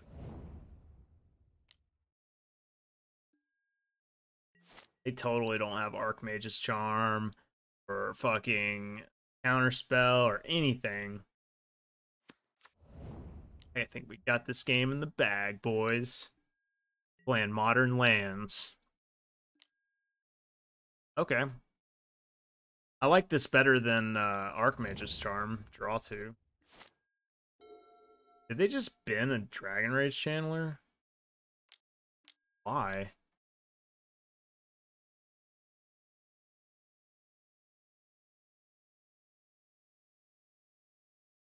Anyway. Getting pretty dire for our hero, yeah. Turns out, after your opponent answers literally everything that you have and you are left with nothing but 2 lands in your hand, about to slam Merc. Oh, yeah. Well, actually, no, they don't have Merc. They would have did it, I think, a turn previous. Alright, well, that answers Ragavan, maybe. They might counter this. Yeah, I don't hate it. Probably a good line. I'm gonna leave up. I'm gonna keep my Verdant in my hand for a Tireless Tracker.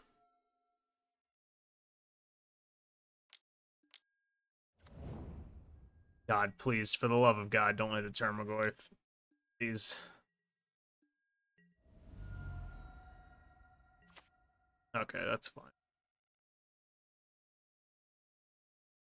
I mean, lame, but you know, that's fine. Now they're slamming. God.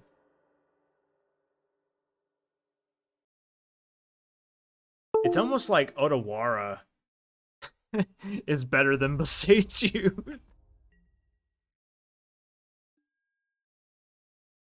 Liliana, baby, one time. Nope. Nope. But we do have the combo. How many basics do they play? Tell me how many basics they play right now. We're fucking dead, but you know what? I want to know. I just want to know. They probably play like more than 3. So they can do dirty Blood Moon stuff. Murktide Regent. Number 1 in the metagame. 3. Yeah, that was correct. As a Taxes player, you tend to sense these things. There's one of them. Oh wait, but they can get anything off of fucking Boseiju. So what am I saying? Ugh.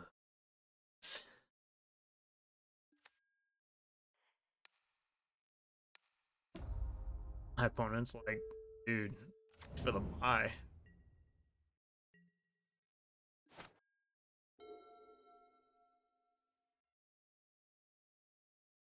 I don't know, opponent. Do you want to attack my Ren in 6 or my face?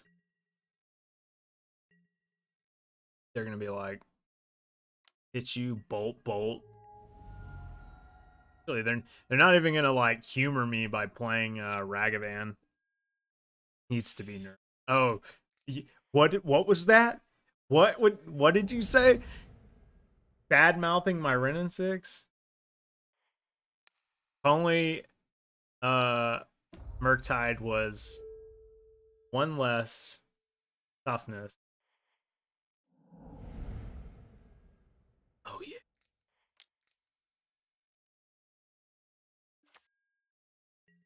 This one's in the bag now. I don't see how my opponent can come back from this. My 2-drop versus their 2-drop.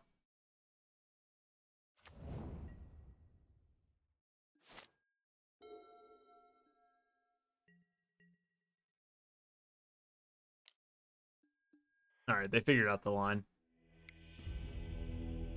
Never concede. Make them work for it. Yeah, I need those precious seconds off the clock. All right. With Death Shadow, the way we would sideboard, be like a true boomer. I'm pulling out my notebook. And we would, god damn, bring in Spell Pierces, Terminates, Disputes. Why is it making that noise? Stop making that noise, computer. Stop doing that. All right. Boil. Endurance is probably okay against them. Is this a matchup where you bring in Phyrexian Crusader? Let me refer to my literature. Literature. Why did I even say it like that? What is wrong with me? Definitely bringing in Terminate.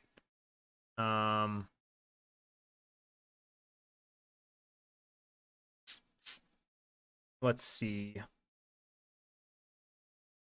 So, I think the board outs here are actually kind of tough, to be honest with you, because I could easily see this being a matchup where you would bring in. I think Endurance definitely comes in. It's a great blocker for Ragavan, Dragon's Rage Channeler, and it does work against their graveyard. Liliana doesn't seem terrible. Can they even kill Crusader? No. See, that's the thing, is like they can block it with Murktide Regent, but they can't kill it. So I think it comes in. I just don't know what you take out here. I also think that is the plan to just cut all your 1-drops and just bring in like the full ensemble? Is that, I mean, that seems bad though, because DRC is good. I could definitely see cutting Ragavan. I think you cut Bob. Pretty much always cut Bob. I cut Tireless Tracker too, maybe. Maybe. I think argument. And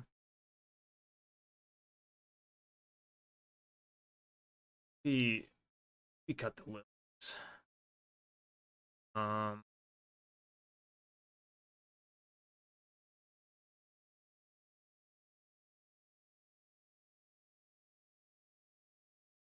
Rags maybe? Like that. Fuck it. We'll do it live. Yes.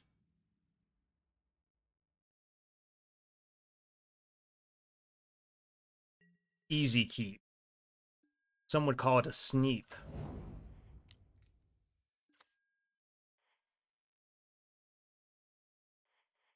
No.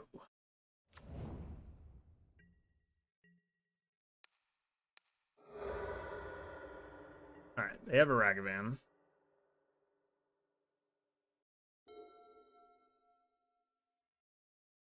Not the land I wanted, but it'll do.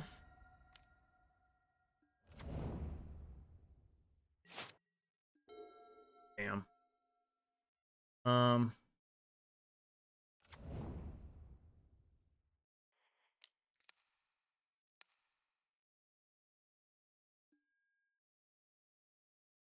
All right, I'm gonna bend that one because I really want a green source next turn.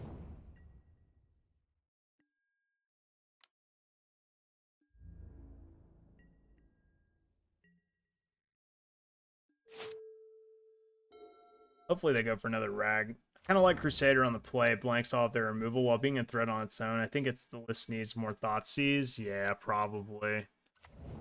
There's a couple of ways you can go about it. I honestly kind of rather play Jund Death Shadow. I think that's probably better.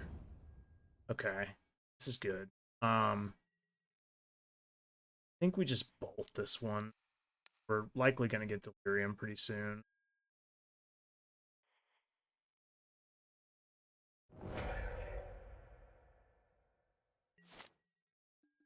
God damn.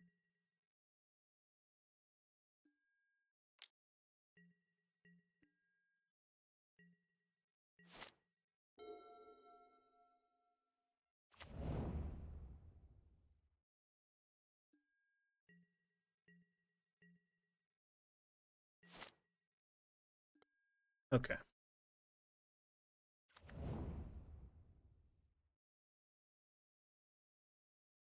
In turns place, yeah, that's true.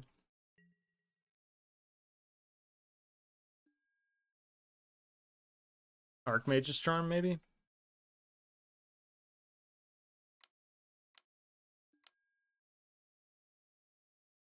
I'm honestly okay with them Archmage's Charming. They have creature land instant. They don't even have the Delirium.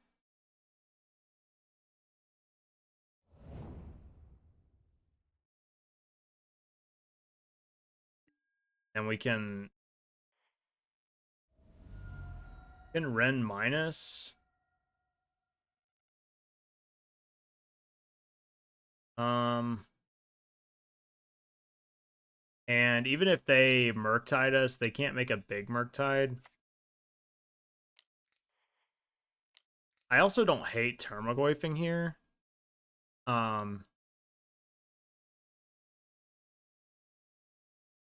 Yeah, I'm gonna just land Termagoyf here.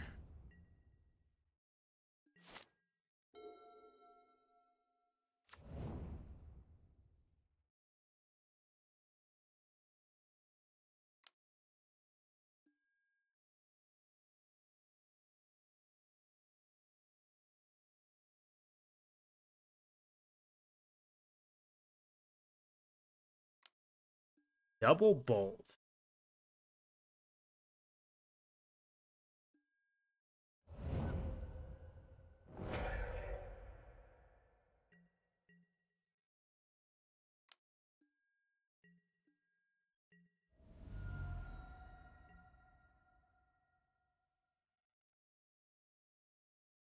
Smells like counterspell to me.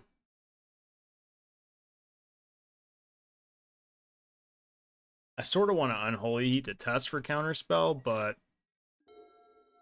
yeah.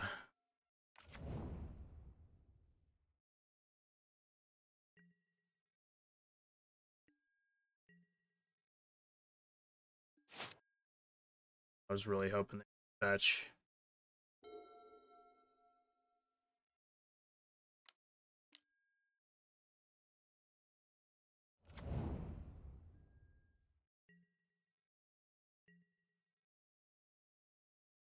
All right. You know how we test for counterspell here? First, we Unholy Heat. Right? They have counterspell, they're going to use it.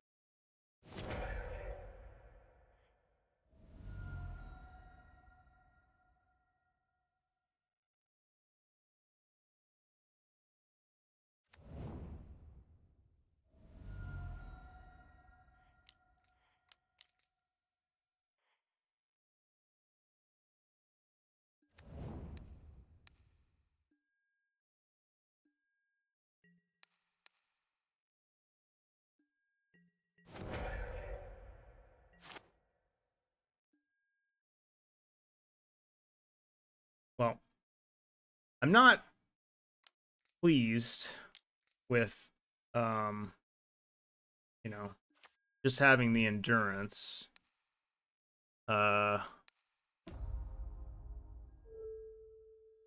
but I don't really know what's in their hand. It's not Murktide Regent. It's not Counterspell. Um, it's not another creature. I don't know. Maybe Spell Pierce. Maybe. I don't know. I'm not gonna attack. Those ain't Pioneer cards, right? Yeah, we're playing Jun tonight. Okay, looks like they're gonna fetch.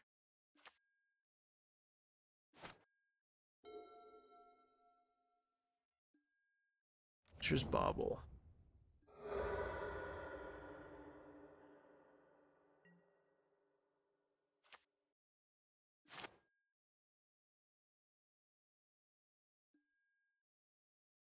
Raging Ravine. Um,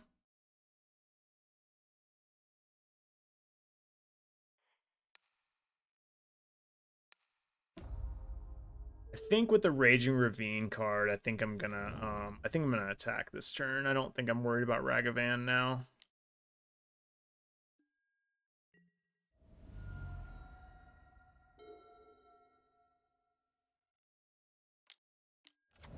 Yeah. Maybe I should have.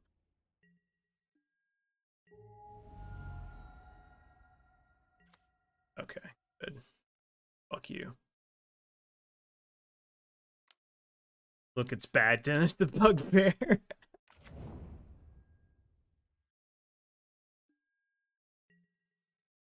All right. Um, Renin 6. Oh, what's wrong with Renin 6? All right, they've had enough. Best deck in the format. Um, I don't think I'd change anything, honestly. I do like Tireless Tracker for when the games get in like that board state. So maybe we could make room for him. I just don't know what to cut. I like everything. I could go down a Crusader on the draw, but I just like everything in the deck right here. I think this is exactly how I would board for this matchup. I don't know. You guys talk about it. I gotta use the bathroom, so just give me 1 second.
What did we decide?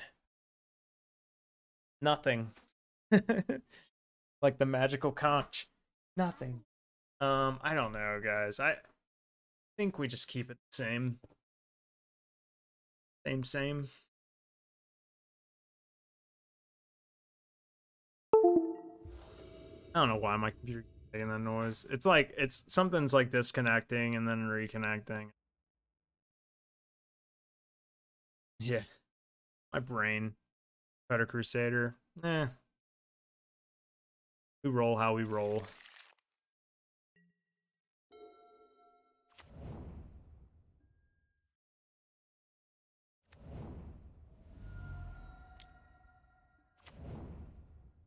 Because they led on Ragavan, I'm honestly just gonna lead on DRC.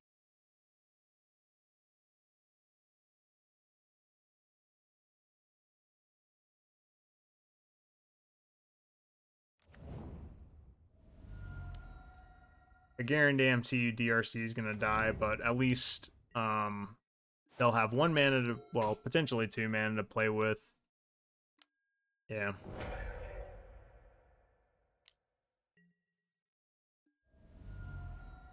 No land? Oh, fuck. Are you kidding me? Alright, well, it's fine. We'll just slam a Termagoyf.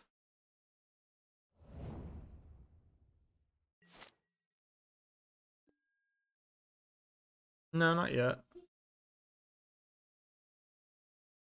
Termagoyf's gonna be so huge.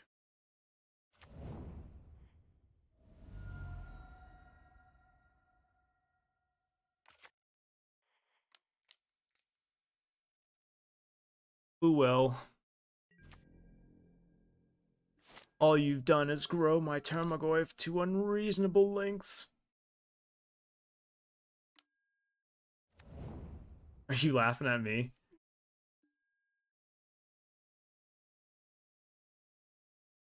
Oh. Ridiculous amounts of cringe.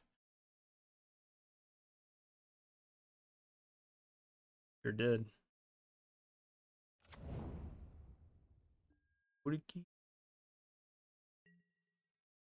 Oh man, look how big he is. He's a big boy.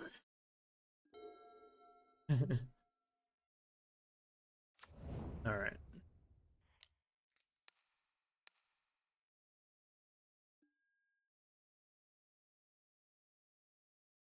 Blood Moon. Dirty dog.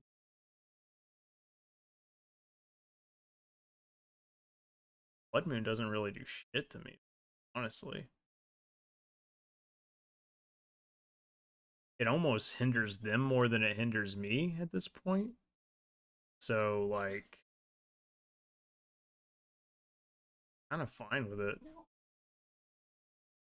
Are we cool with them having Blood Moon? I think I just take the Dragon's Rage Channeler. I'm cool with them having Blood Moon.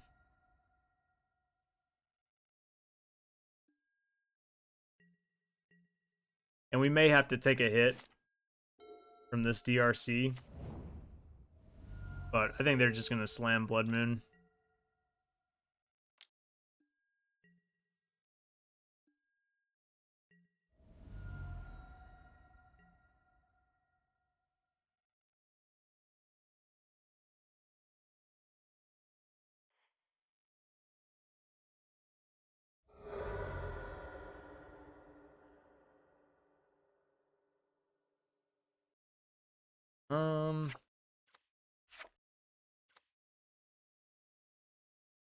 How many basics are we playing?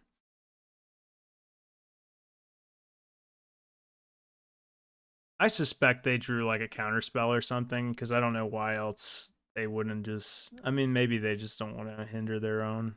Yeah, we're only playing one of each basic. Uh, let's grab.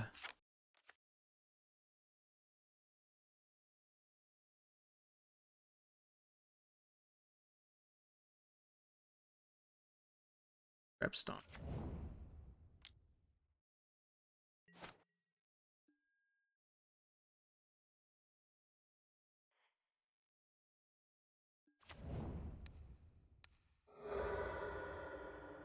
Spell Pierce on the top.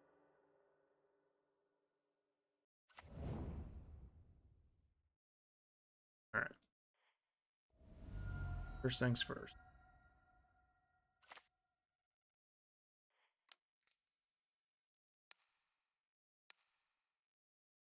Play around Spell Pierce. See if they have a counter spell. Drew a counter spell.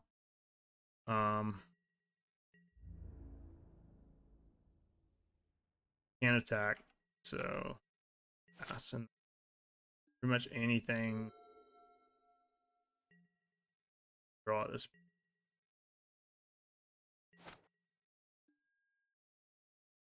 They have a Spell Pierce in hand. Lightning Bolt. Um, and a Blood Moon, so I think guess they could draw another Ragavan.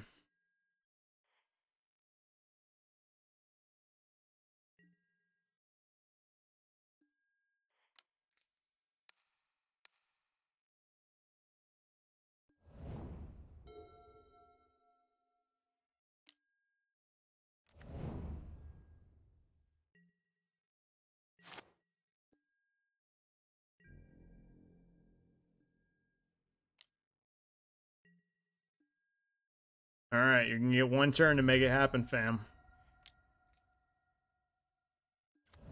And they're gonna get to look at the top card.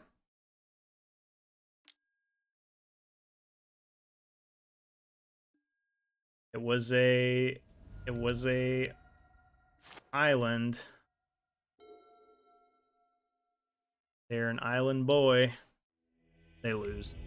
Best deck in the metagame, hands down, no questions. Empirical data has spoken. 2 games we've won against the best decks in the format. By the grace of God, we are playing Magic just as Richard Garfield intended against Richard Garfield. Richard Garfield would approve of Boomer Jund. Boomers assemble. Boomers unite. What I like too about Jund is like how intuitive it is. It might not be like the best thing you could be doing, but you never really feel like you're making like a terrible play. Like it just seems like every line kind of plays itself, you know? It's like play my Termagoy. If I attack you, I don't attack you. You might have Ragavan. I have removal now. I attack you, you know.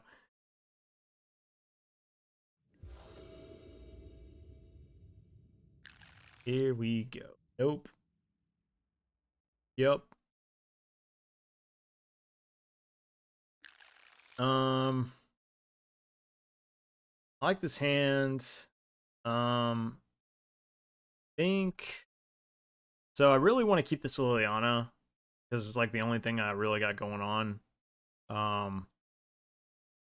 think I might just throw back a Bobble.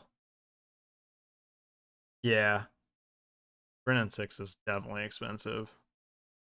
Stupidly expensive. I think I'm gonna throw back the Bobble.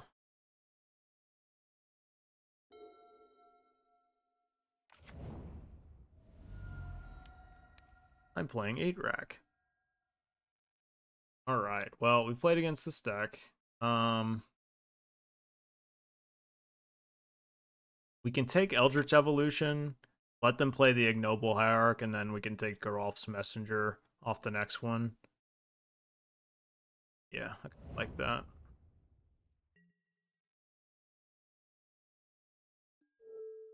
Is it? That's awesome. I didn't know that.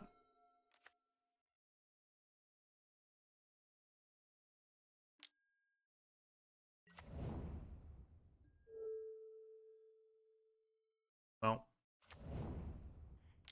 hopefully get another land. They Stone Cold nothing.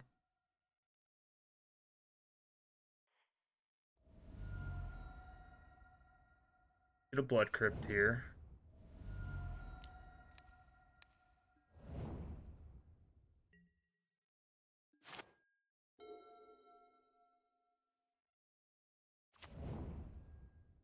Land. Land. Yeah.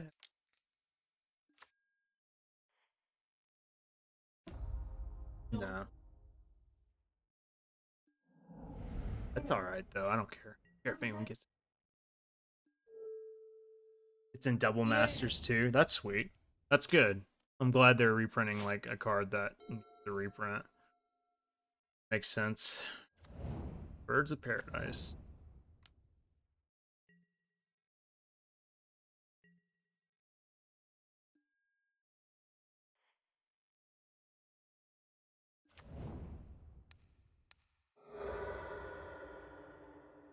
They're gonna draw a wall, so let's make him pitch a card. They can just have some mana.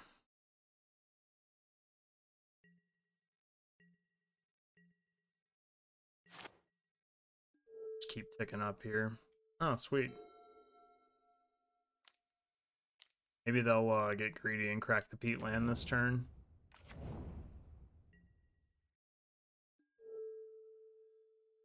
Um,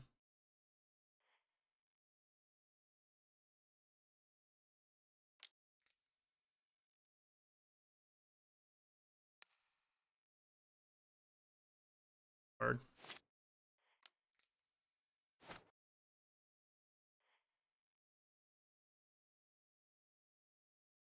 Really excited for the Brothers War possibly being an artifact themed set. I want Tezzeret to be good so bad. Yeah, for sure. Tezzeret's such a cool like planeswalker in general. All right, so I don't think we're gonna get them on anything. Let's just hey, shh, shh, shh. They're gonna draw a card. I kind of want to just kill these two things. Because I don't necessarily think an ultimate is gonna.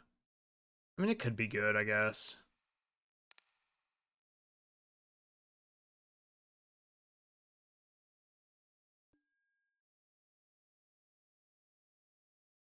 I don't know. What do you guys think? I think we tick up and just ultimate next turn, kill their stuff. Yeah, it's gonna be hard for them to get out of this with what we have. And then they can draw a card off the peat land. And then whatever, if it's a Yogg or something, they can't play it unless they hit a land, right? And even then, we just minus. So they're in a rough spot.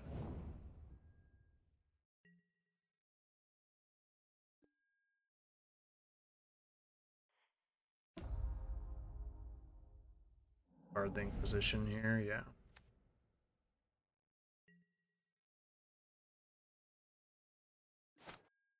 An Undying Creature is probably their best draw.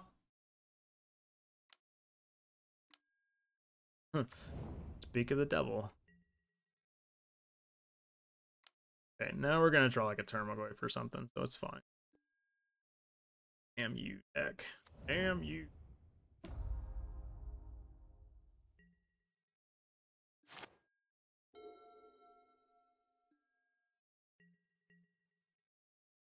Yeah, we definitely need a threat soon. We need to stop drawing lands.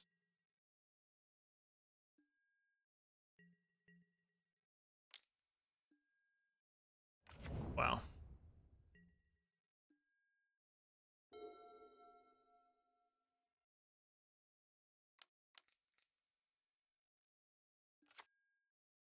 So if we tick up, they can't kill both. So I kind of like that.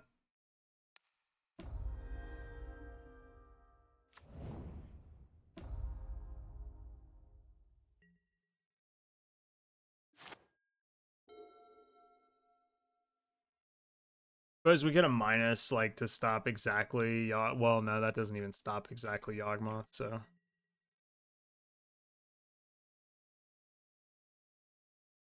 Okay. Makes sense.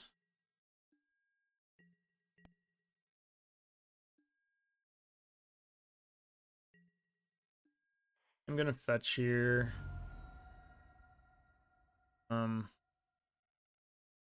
We will get a crypt.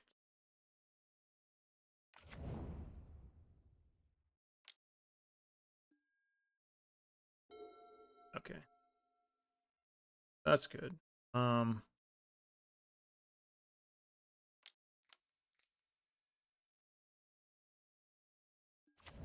debating whether or not we minus on the Geist.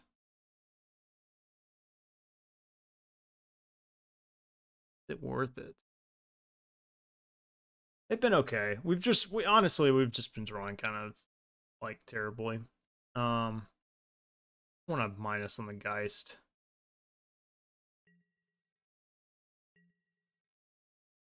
Doesn't really stop anything. Except if we minus on the Geist, then next turn minus on the Young Wolf, they can't do Yawgmoth stuff.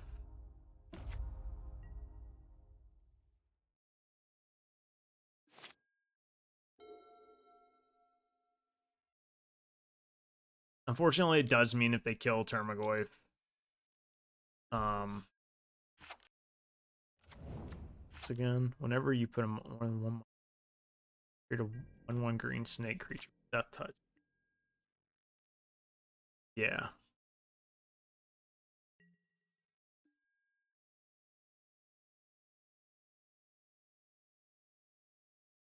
I mean, if I draw exactly Tireless Tracker, not fetching is good.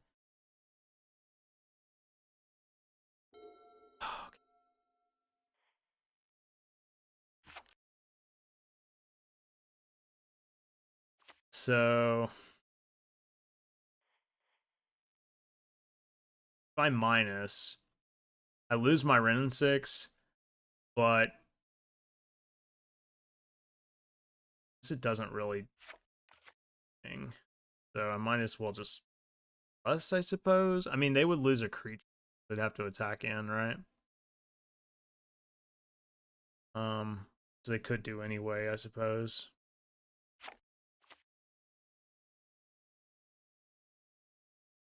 I mean, I could just start swinging 6, 12, 18. Potentially put them on a return clock if they don't start blocking.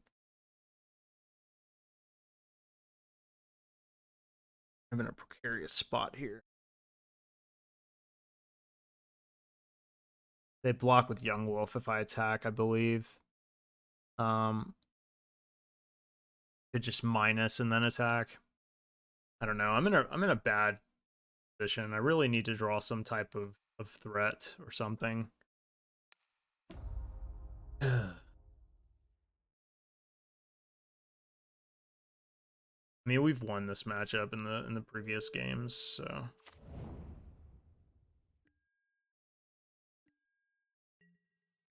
what sucks is like had we drawn like Dragon's Rage Channeler early on, we would have just won by now, you know? The card is like so good for the big game.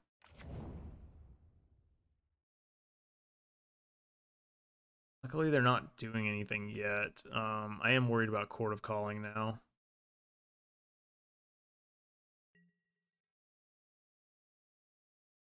If they attack, then I'm more than happy with that.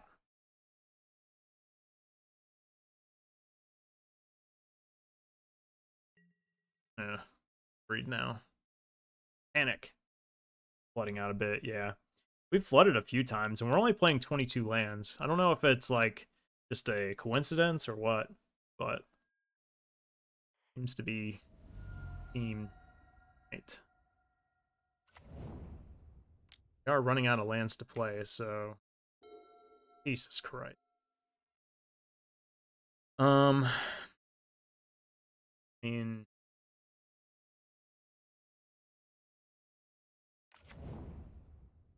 variance, yeah.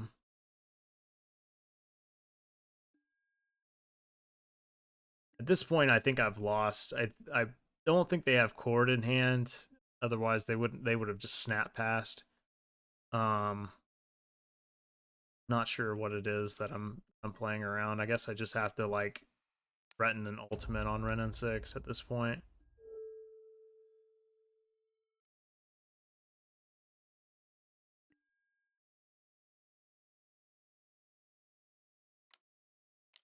Oh, so they do have Chord, but they didn't snap past. That's kind of weird. I think it's like 100% you Chord here. Like you don't even consider attacking. I mean, they've got me, but I'm just gonna yield.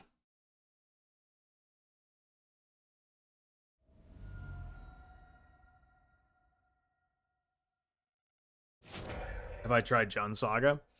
I haven't. But so we had a discussion about which version of Jund we wanted to play before we started tonight. And this was the other option. It plays 22 lands just like this one, but it plays the 3 Urza Saga and the artifacts. And honestly, this has to be the better version because like Urza Saga and Ren 6 is like a combo in and of itself, but like I think Urza Saga unironically fixes one of the problems that Jund has, which is what we're seeing right now. Jund has this occasional issue where it it gets its opponents down to like nothing, like it dwindles their opponent down to nothing, and then they just stare at them because they've got nothing else to play. They had nothing but like threats, basically. Um, so like, yeah, I think it's probably just correct to play the sagas. It has to be. All right, so we played this matchup already once tonight. Um,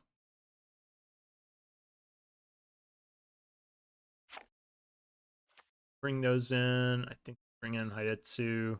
I didn't bring in K Command last time, and they brought in Chalice. I don't think that's indicative of like what they all do. I just think it's we took out Liliana too. I think at some point. I think I'll cut a Lily down to 2 lilies.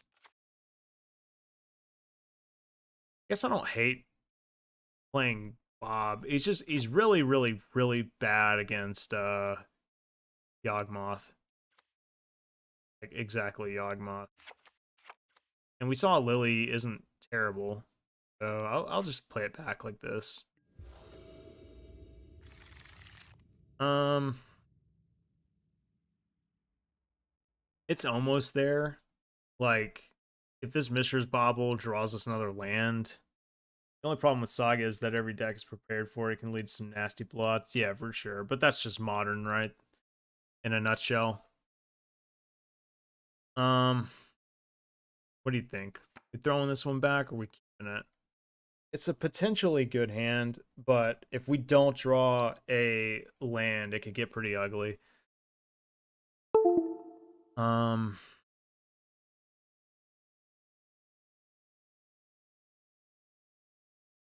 but it does potentially have a turn 2 Ren. You know what? I'm keeping it. Fuck it. Gotta get a little lucky, right? I'm gonna keep it. I'm gonna keep it. I'm gonna upkeep Crack Bottle. Crack Bottle.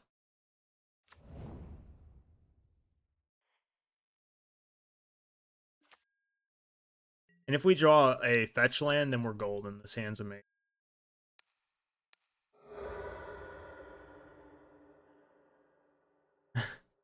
Face. Yeah, I saw him. Little jackal. All right.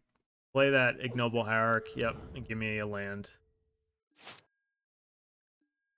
Fuck yeah, dude.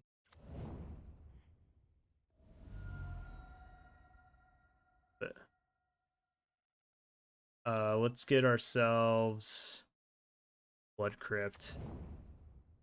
Yes. And do we Inquisition Unholy Heat? Or do we just minus Ren? I think I'm minus Ren.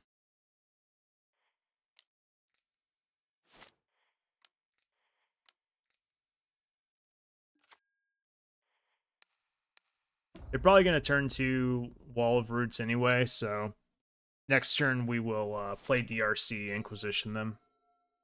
Never punished, minus Ren. Sick. Oh, okay. Don't mind if I do. Mind if I motherfucking do.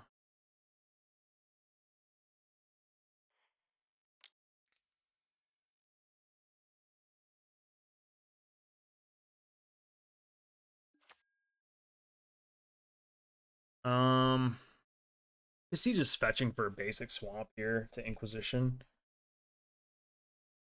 And we potentially can Unholy Heat their Wall of Roots.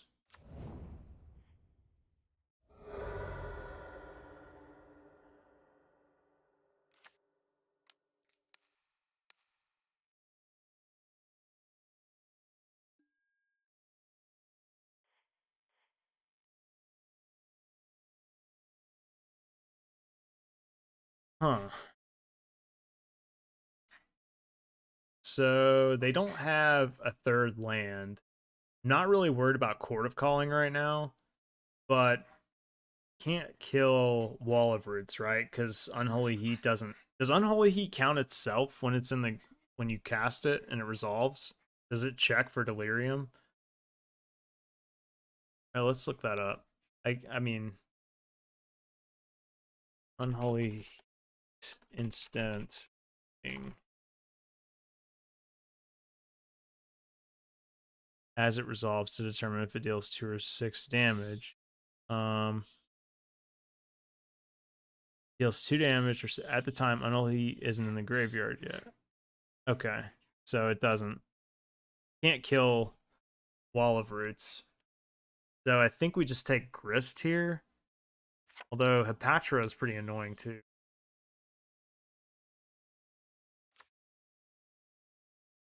Grist is definitely the most annoying.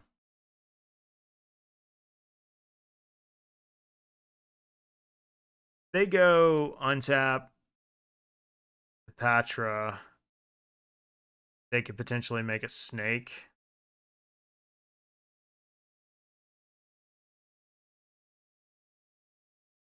We almost have enough to kill Grist anyway. I don't like either ones. But choose. I can kill Hepatra. That's Grist.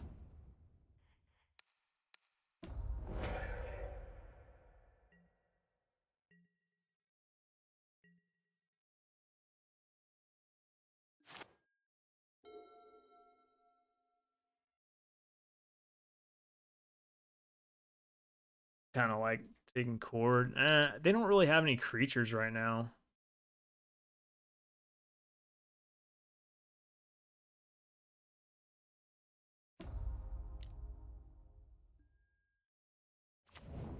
Olive Roots.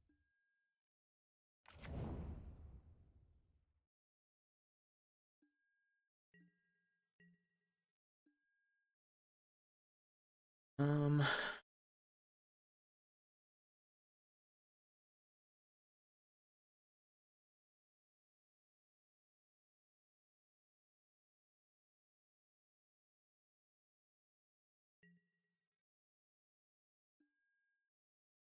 could kill Young Wolf.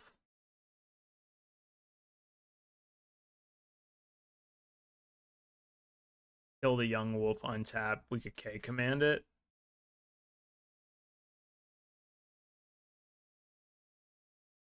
Or we could just cast Bloodbraid Elf.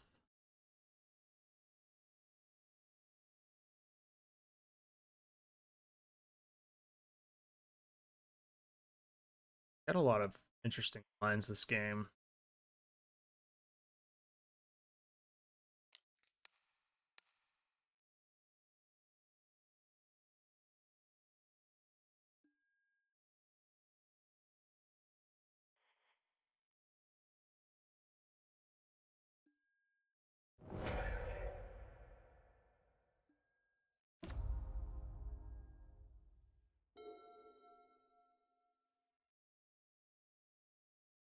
Well, go plus a mountain.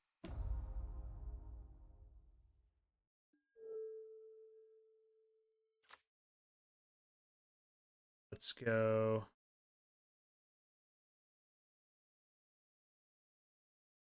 back first.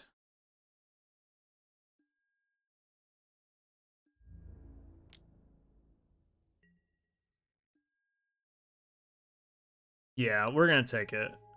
It's like the Cord. Yes, they Cord now.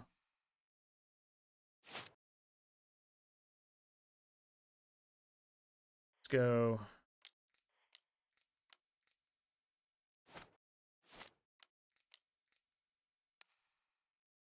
Discard a card, deal.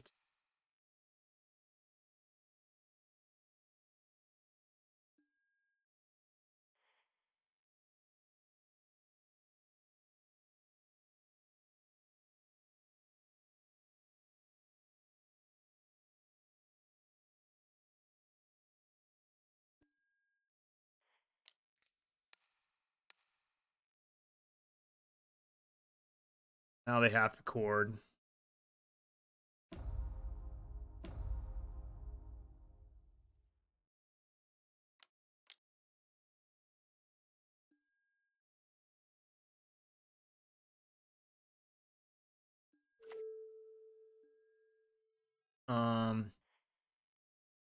Yeah, I'll just keep that on top.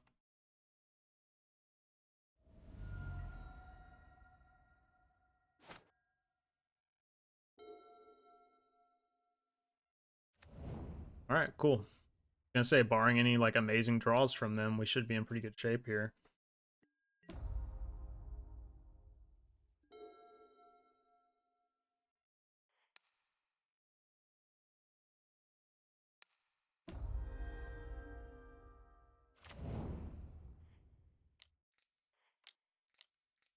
I could Fatal Push first, but I kind of like saving Fatal Push for like Yawgmoth or something if they draw it.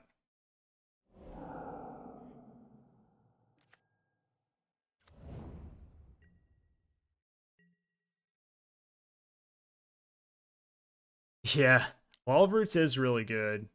I'm just gonna swing here. I'll let them block with Wall of Roots. That's fine.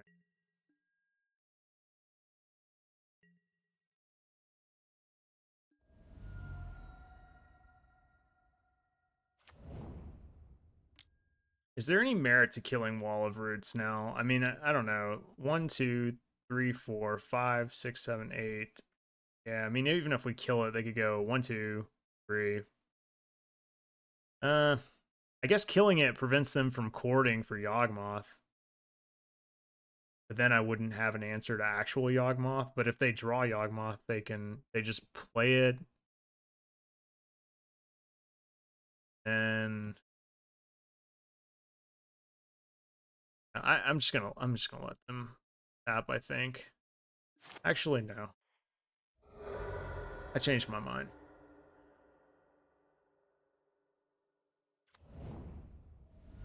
Because I just realized I also have Raging Ravine.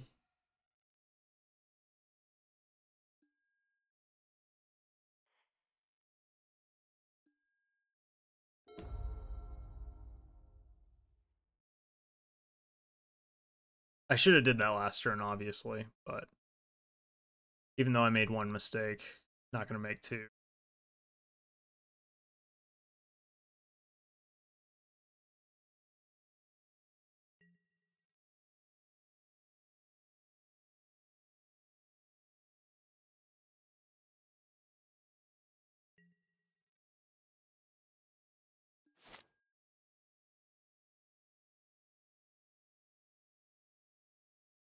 So we go and get Verdant.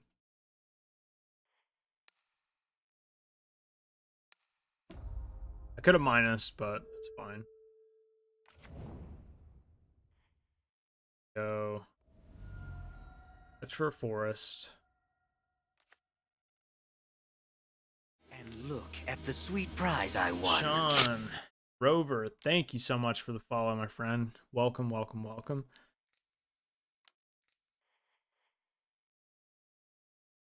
You're liking the stream? I'm good, Sean. Hope you're doing well. All right, so we just swing here.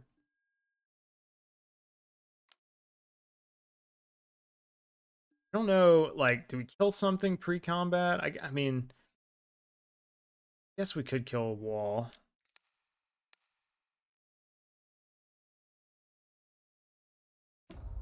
I think they drew a chord. It's unfortunate. Annoying. Chord for 3. They can get Geralf's Messenger. Hope they draw. Oh, okay, Endurance. They Endurance us, but it doesn't matter. Our Goyf is still, yeah, Goyf is still huge.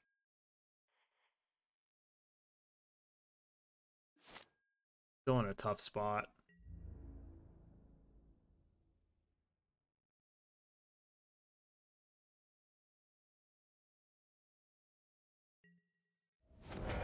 Alright, they're basically dead.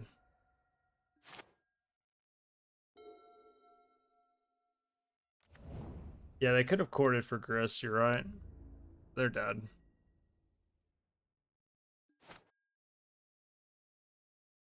Um,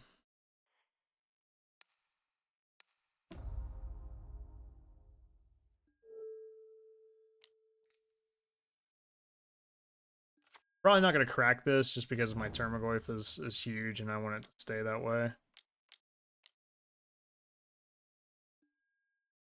I suppose I probably should have just minused, huh?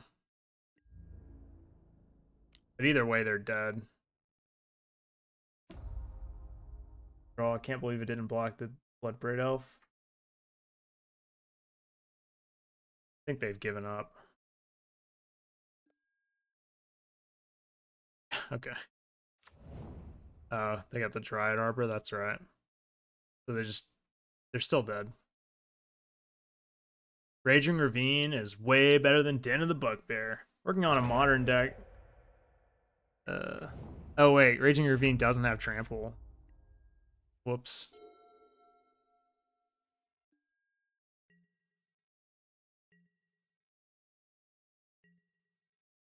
Why are you making me do this? I'm giving a timeout.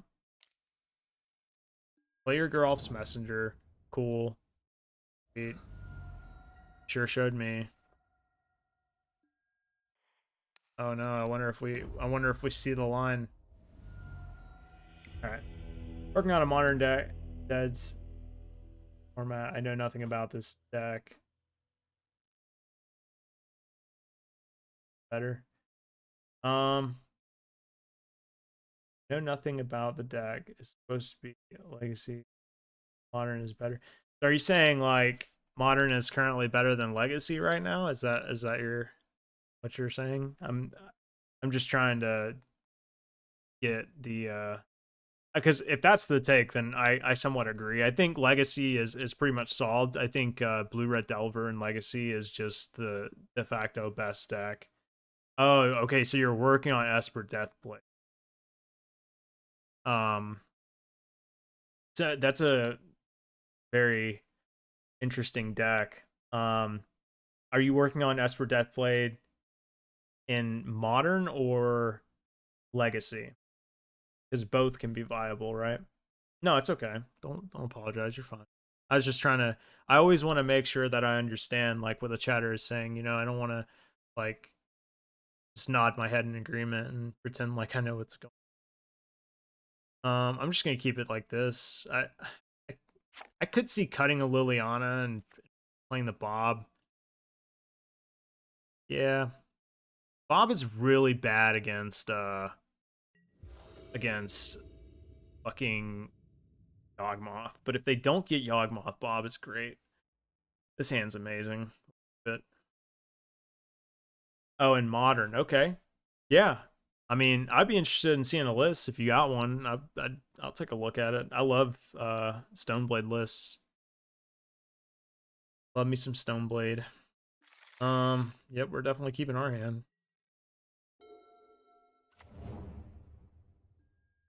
Okay. No turn one play is great. Awesome. Even better. So we'll go um go Overgrown Tomb. Thought sees you. All right. They have Hepatra, Grist, Eldritch Evolution, Dryad Arbor. Let's take their Grist, I think. Yeah, because we know we have Ren 6 and Fatal Push.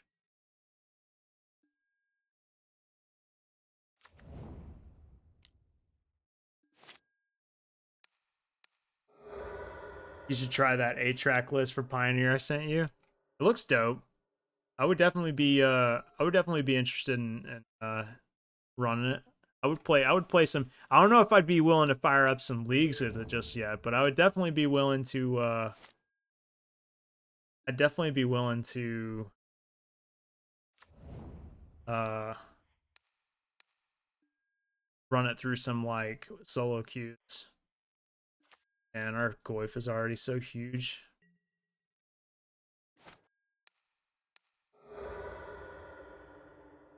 All right, Young Wolf, opponent's drawn. Hot fire off the top. Are they just gonna play Dryad Arbor? Play Verdant. Looks like they're gonna just play Hepatra here. Yep. I do have Eldritch Evolution, which is a little concerning. Um, I think my play is just DRC plus Tarmogoyf. That's probably my line. Uh, that way I can protect my Ren and sixes.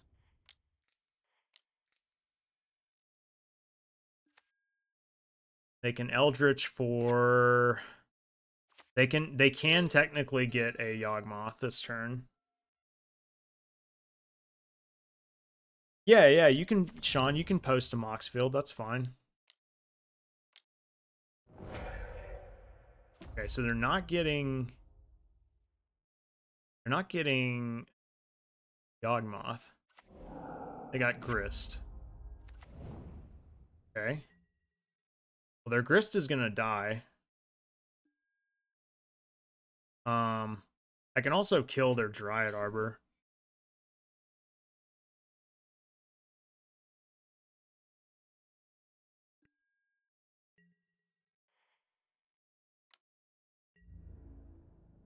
Plus the Tracker's Crew and all your 2-mana vehicles seems powerful as well. Yeah. I mean, I've been playing, I've been really enjoying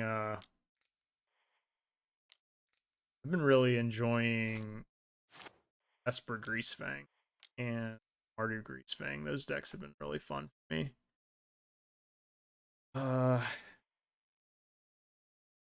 Think I'll put that in the graveyard. Oddly enough. Get rid of that. Think Shock a Stomping Ground and kill that. We'll check out the list in between matches. Sean's Deathblade list. Interested to see what that looks like. But they have 2 cards in hand. Looks like they're gonna play a Yawgmoth. Yep.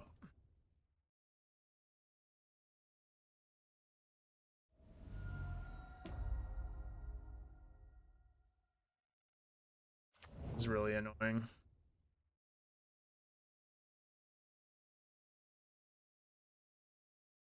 I have Mardu and paper just waiting for the shop to start Pioneer tourneys. Oh, they haven't started the Pioneer tournaments yet? That seems crazy. I would think they definitely had started it already. I mean, Pioneer being announced as like the next Pro Tour format seems like an obvious uh go.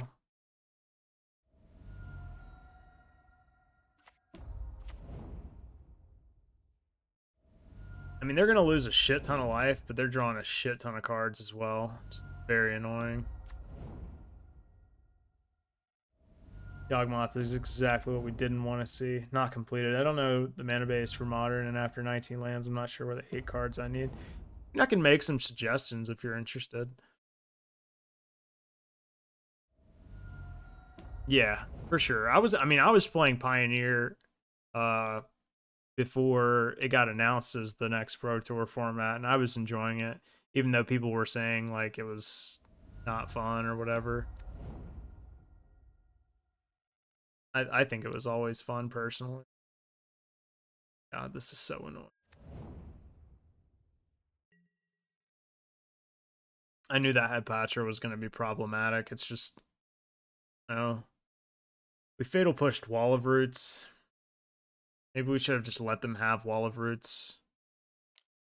Are they not going to kill Ren and 6?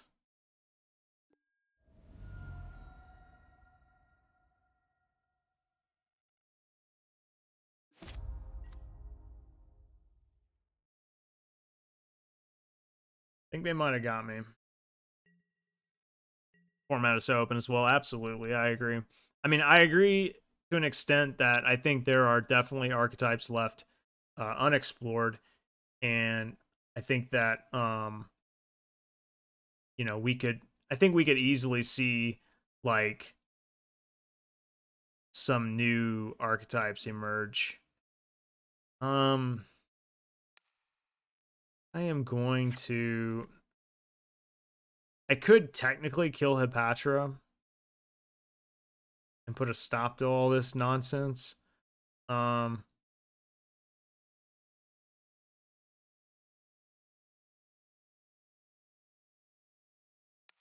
I'm gonna kill this. They'll probably sack it in response. Okay, they didn't.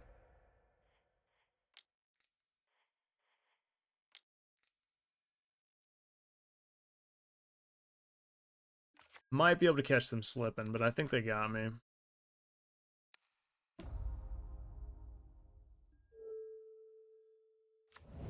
Yeah, it's hard to compete with decks like Winota right now. That is the biggest like elephant in the room for Pioneer.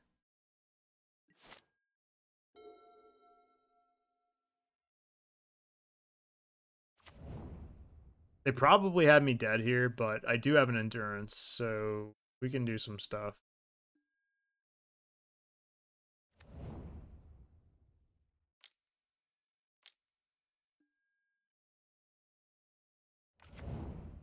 That's probably game.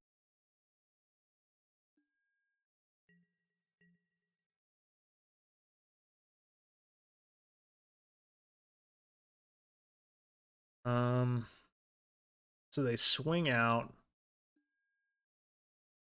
I mean, I don't think I'm gonna get there, but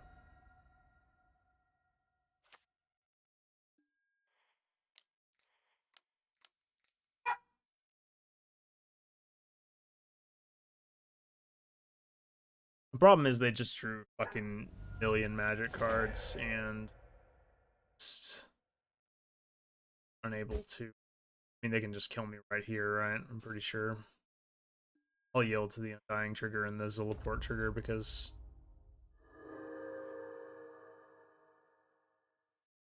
I'm pretty sure they just have like, can't they just do this? Don't they just have infinite? Like they're attacking for clout. I'm just kidding.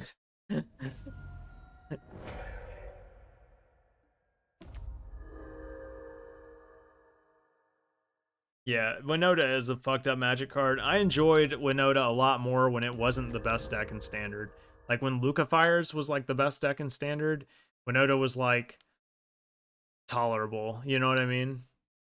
What is my opponent thinking about? Like you I guess they're gonna chord for Geralf's Messenger. They have the infinite combo though, right? Hibatra is infinite with the fucking snake tokens, right?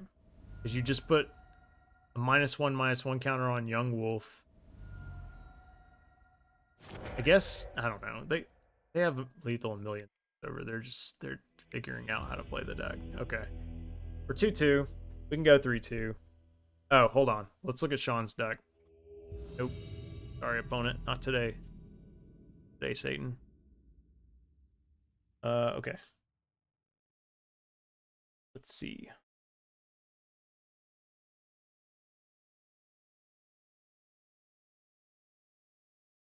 Let me, oh, because I have my chat hidden. Copy paste it. See it in their chat. All right. So this deck, oops.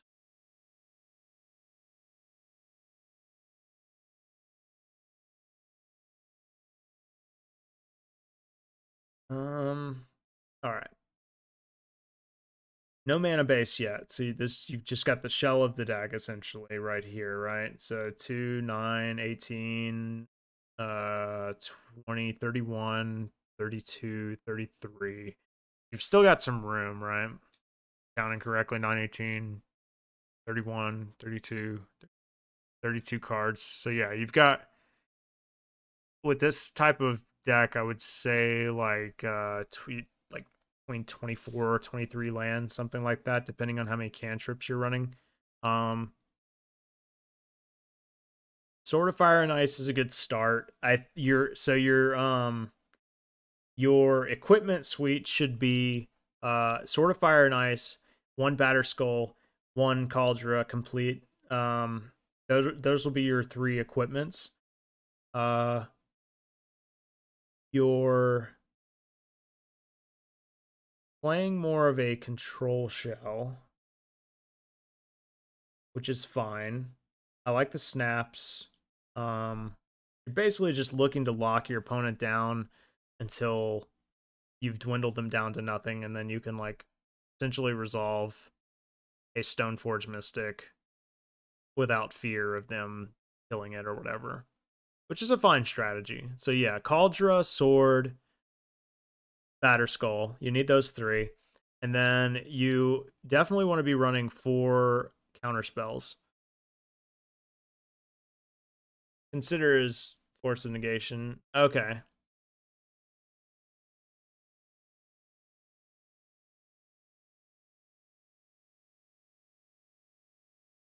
Yeah. One, I don't hate one Force of Negation. Typically, modern decks will play like 1 or 2. And Force is fine because like if they go to remove your Stoneforge Mystic on their turn or whatever, then you can force it in response. Yeah. I'm not a huge fan of Tassiger right now. It's probably fine. Um I would honestly rather see Murktide Regent, but other than that, I mean it looks pretty strong, looks pretty solid. I think I don't know if Path is the right removal spell. I haven't seen. Yeah, Prismatic Ending. Yeah, I think Prismatic Ending should be your. And I mean, you honestly, I don't know. You got to find the right white removal spell. I don't think it's Path. I think. I don't know if you're playing enough white cards to play 4 Solitudes or not. But yeah, probably 4 Prismatic Endings for sure over the Paths. Even though it's not instant speed, it just answers so much. Also, 3 drop to fairy is like ban worthy. You should probably play some capacity of that card. March is good. Yeah. Yeah, that's I mean that's just my take. Obviously I said a lot there, but you know, take that for what it's worth. But yeah, I mean I like the idea. I like the concept of, just playing Stoneforge Mystic as a win con in a controlled shell. Because like a lot of times you just run them out of cards and you just get there. Um Yeah, 4 Prismatic Endings. It just answers so much. Modern is such a wide open format, unlike Legacy, where you in Legacy when you queue, you pretty much know exactly what you're gonna play against.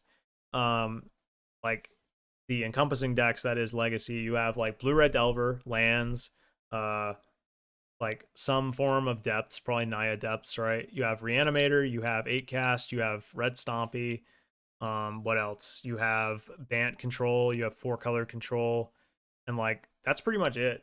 I mean, maybe the random one-off like curses and cloud post, but like that's it. There's not really any other viable legacy decks right now. So like you're oh yeah, and Storm. Sorry, I forgot about Storm. As a big one. And Doomsday.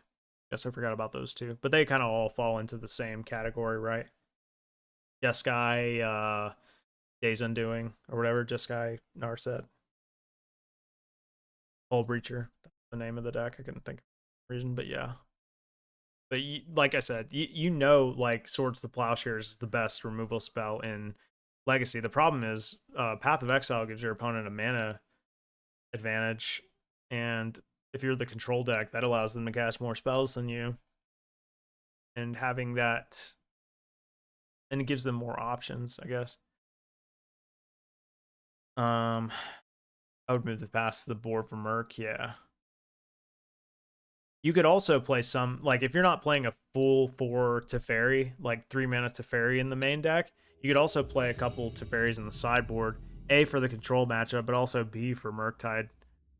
Because Teferi, 3 mana Teferi is so good against Murktide. It's so good they like literally can't let it resolve because it hoses them. I mean, they can Ragavan it and they can bolt it down and they can unholy heat it, but like they have to deal with it, otherwise it's problematic.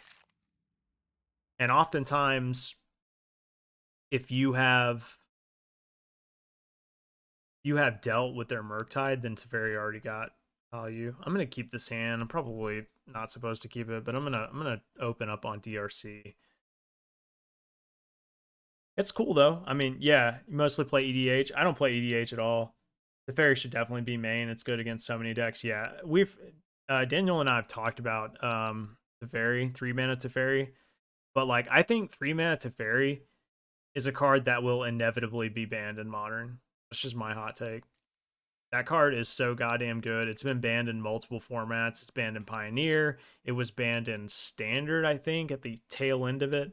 Um, it's just, I don't know. It's just so damn good. Maybe it won't ever get banned, but like, goddamn, it's good. Kill my RC, please. I can hit you with Ragavan. March is good, yeah. If you can fit it, I would definitely play March. You don't want to be too like answer heavy. And at some point, maybe you ask yourself, should I just be playing blue white? Because there was a blue white Stoneforge list that was pretty hot recently. All right, I'm gonna dash this, even though I don't have black mana. Um, I hope they don't solitude me.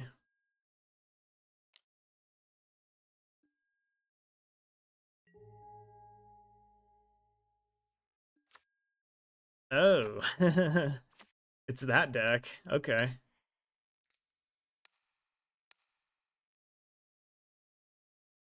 So it's Indomitable Creativity. I'm going to keep this one on top. Um, I mean, I guess we just take their Lightning Bolt. Their hand is pretty awful. They kept a worse hand than us somehow. So we take the only answer to Ragavan and we just get them. They are going to Prismatic our DRC. Yeah, I think fitting March is good. Okay, cool. I don't even think I have a sideboard guide for this deck. I don't know why they kept that hand. Don't ask me. This is a good example of, and I'm guilty of this too, so don't make it seem like I'm like saying I never make this mistake, but this is a good example of how you can misplay before you even start the game. Like, do not keep hands like that. And I'm guilty of it too. I say it with peace and love. I do it all the time. But keeping bad hands, no, don't do that. Give yourself a chance. Mull to 5 if you have to, especially in Modern. A good 5-card hand can absolutely smash a decent 7. Um. Okay, so they're playing they're playing that combo deck that they basically just get a token into play, and then they sacrifice it, and then they go and get Archon of Cruelty or possibly Emrakul. Yeah, I've done it this stream, but most of the time it paid off. Most of the time. Anyway, so they Indomitable Creativity. I like my deck against them. I don't really see anything I want to cut. I probably bring in K Command and Termagor. I mean, not Termagor, Terminate. Um, Nihil Spellbomb does like nothing against them. So K Command is better in that regard. Terminate is good because you can just terminate the token that they target, which is like premium. Like that's what you need to do against them. Win. Question is, what do we take out? I like keeping Bob. They don't have a lot of removal. Kaidetsu also might be much. It can kill all their like tokens that they make. They make some treasure tokens and shit. Consideration for that card. Tracker. Go hide it. Yugu. And I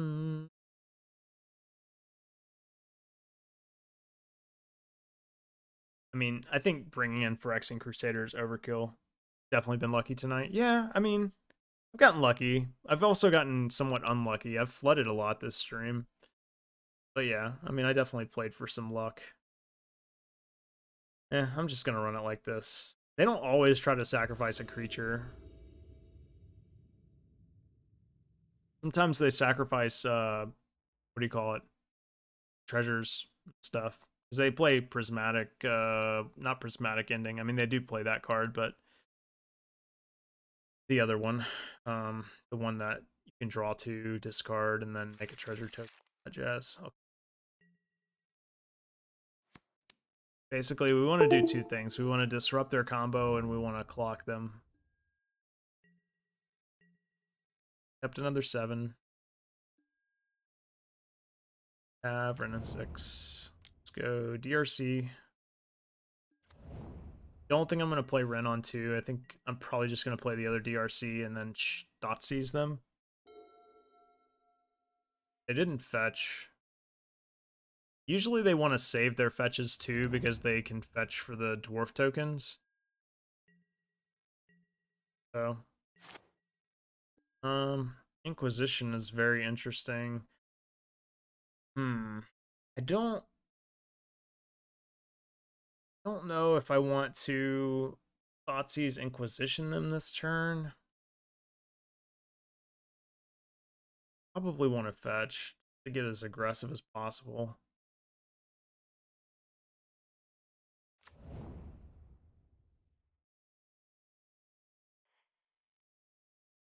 Let's play DRC first. We'll get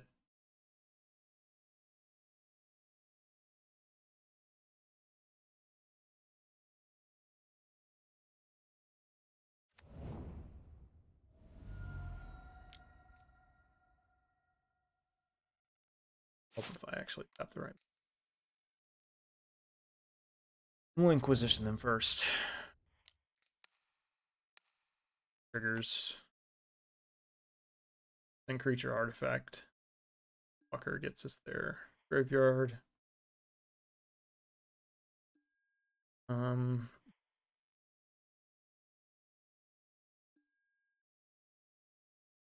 Um, they have an Anger of the Gods. They have an Indomitable Creativity. Anger of the Gods is pretty annoying. But they can't cast it just yet. I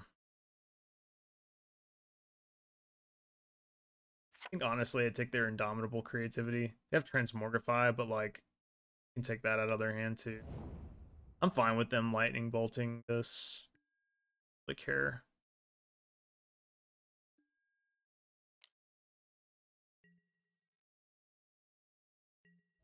Surprised they actually let that connect. Maybe they're hoping to just draw the Anger of the Gods. Or the land.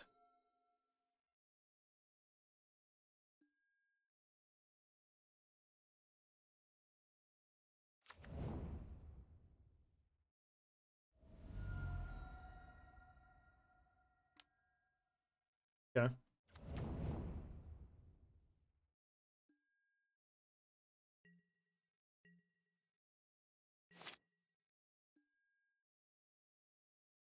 We can almost kill that. Let's go.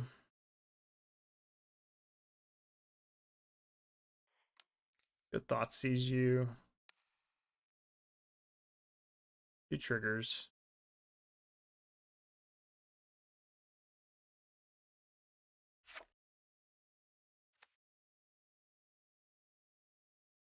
Version of Greasefang do you think is best? Honestly, probably Mardu. I mean, I kind of like having that. That's just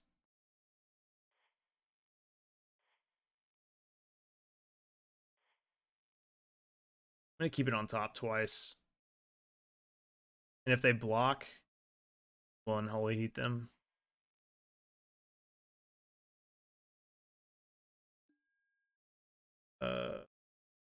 Probably take anger, honestly.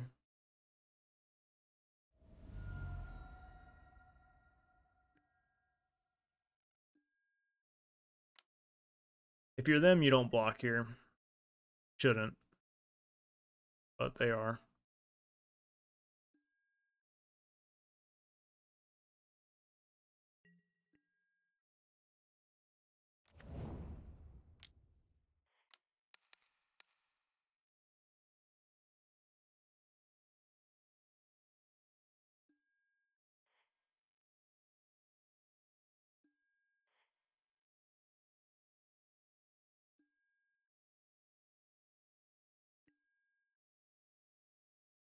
kind of think the Esper version is really missing allied fast lands.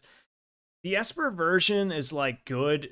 It's really good against control decks. Like in my opinion, when I played it, I felt like strongly favored against blue white control, and like other slower decks or whatever. I think where it struggles is against like faster decks or like I don't know. It's hard to say. Um, but it just doesn't feel like you have more play to that deck than you would in like what do you call it? Than you would in like Mardu. But other than that, I mean, it's just not an amazing deck sometimes. But other times it feels great. I have definitely um comboed off on people on turn 3 a lot more in the Esper version than I have in the Mardu version. That's for damn sure. I think we got them.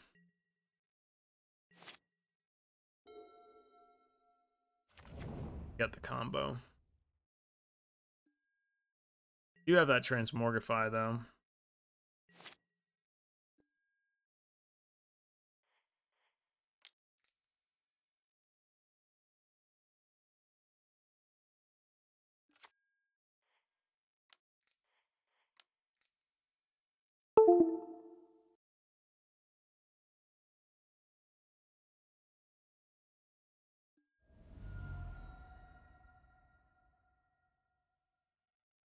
Gonna crack the clue in response.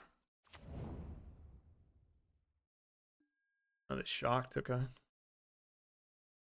They might have drew an Indomitable Creativity.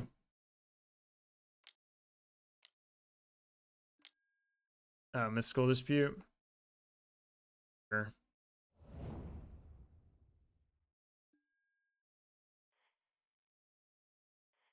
Yeah.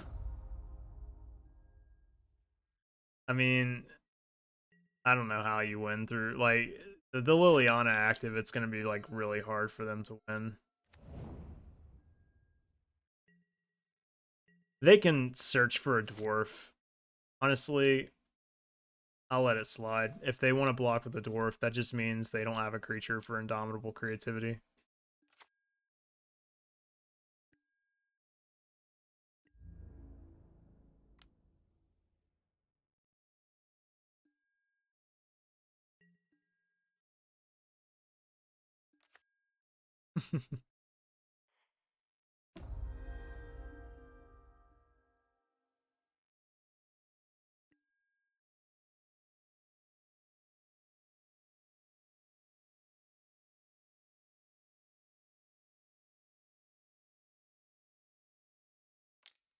I didn't know this deck played Transmogrify.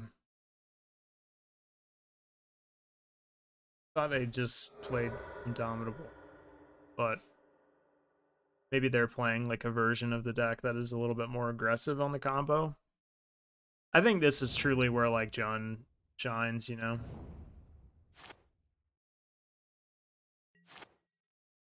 They could go off. I mean, they might get me. But even then, like we sacrifice I was gonna say, like, even if they bring back Archon, so we discard our Ragavan and we sacrifice our DRC, and then we just Liliana -2, make them sack it. They're back to square one. We wouldn't even -6 because they would literally choose Archon of Cruelty over everything else. So yeah.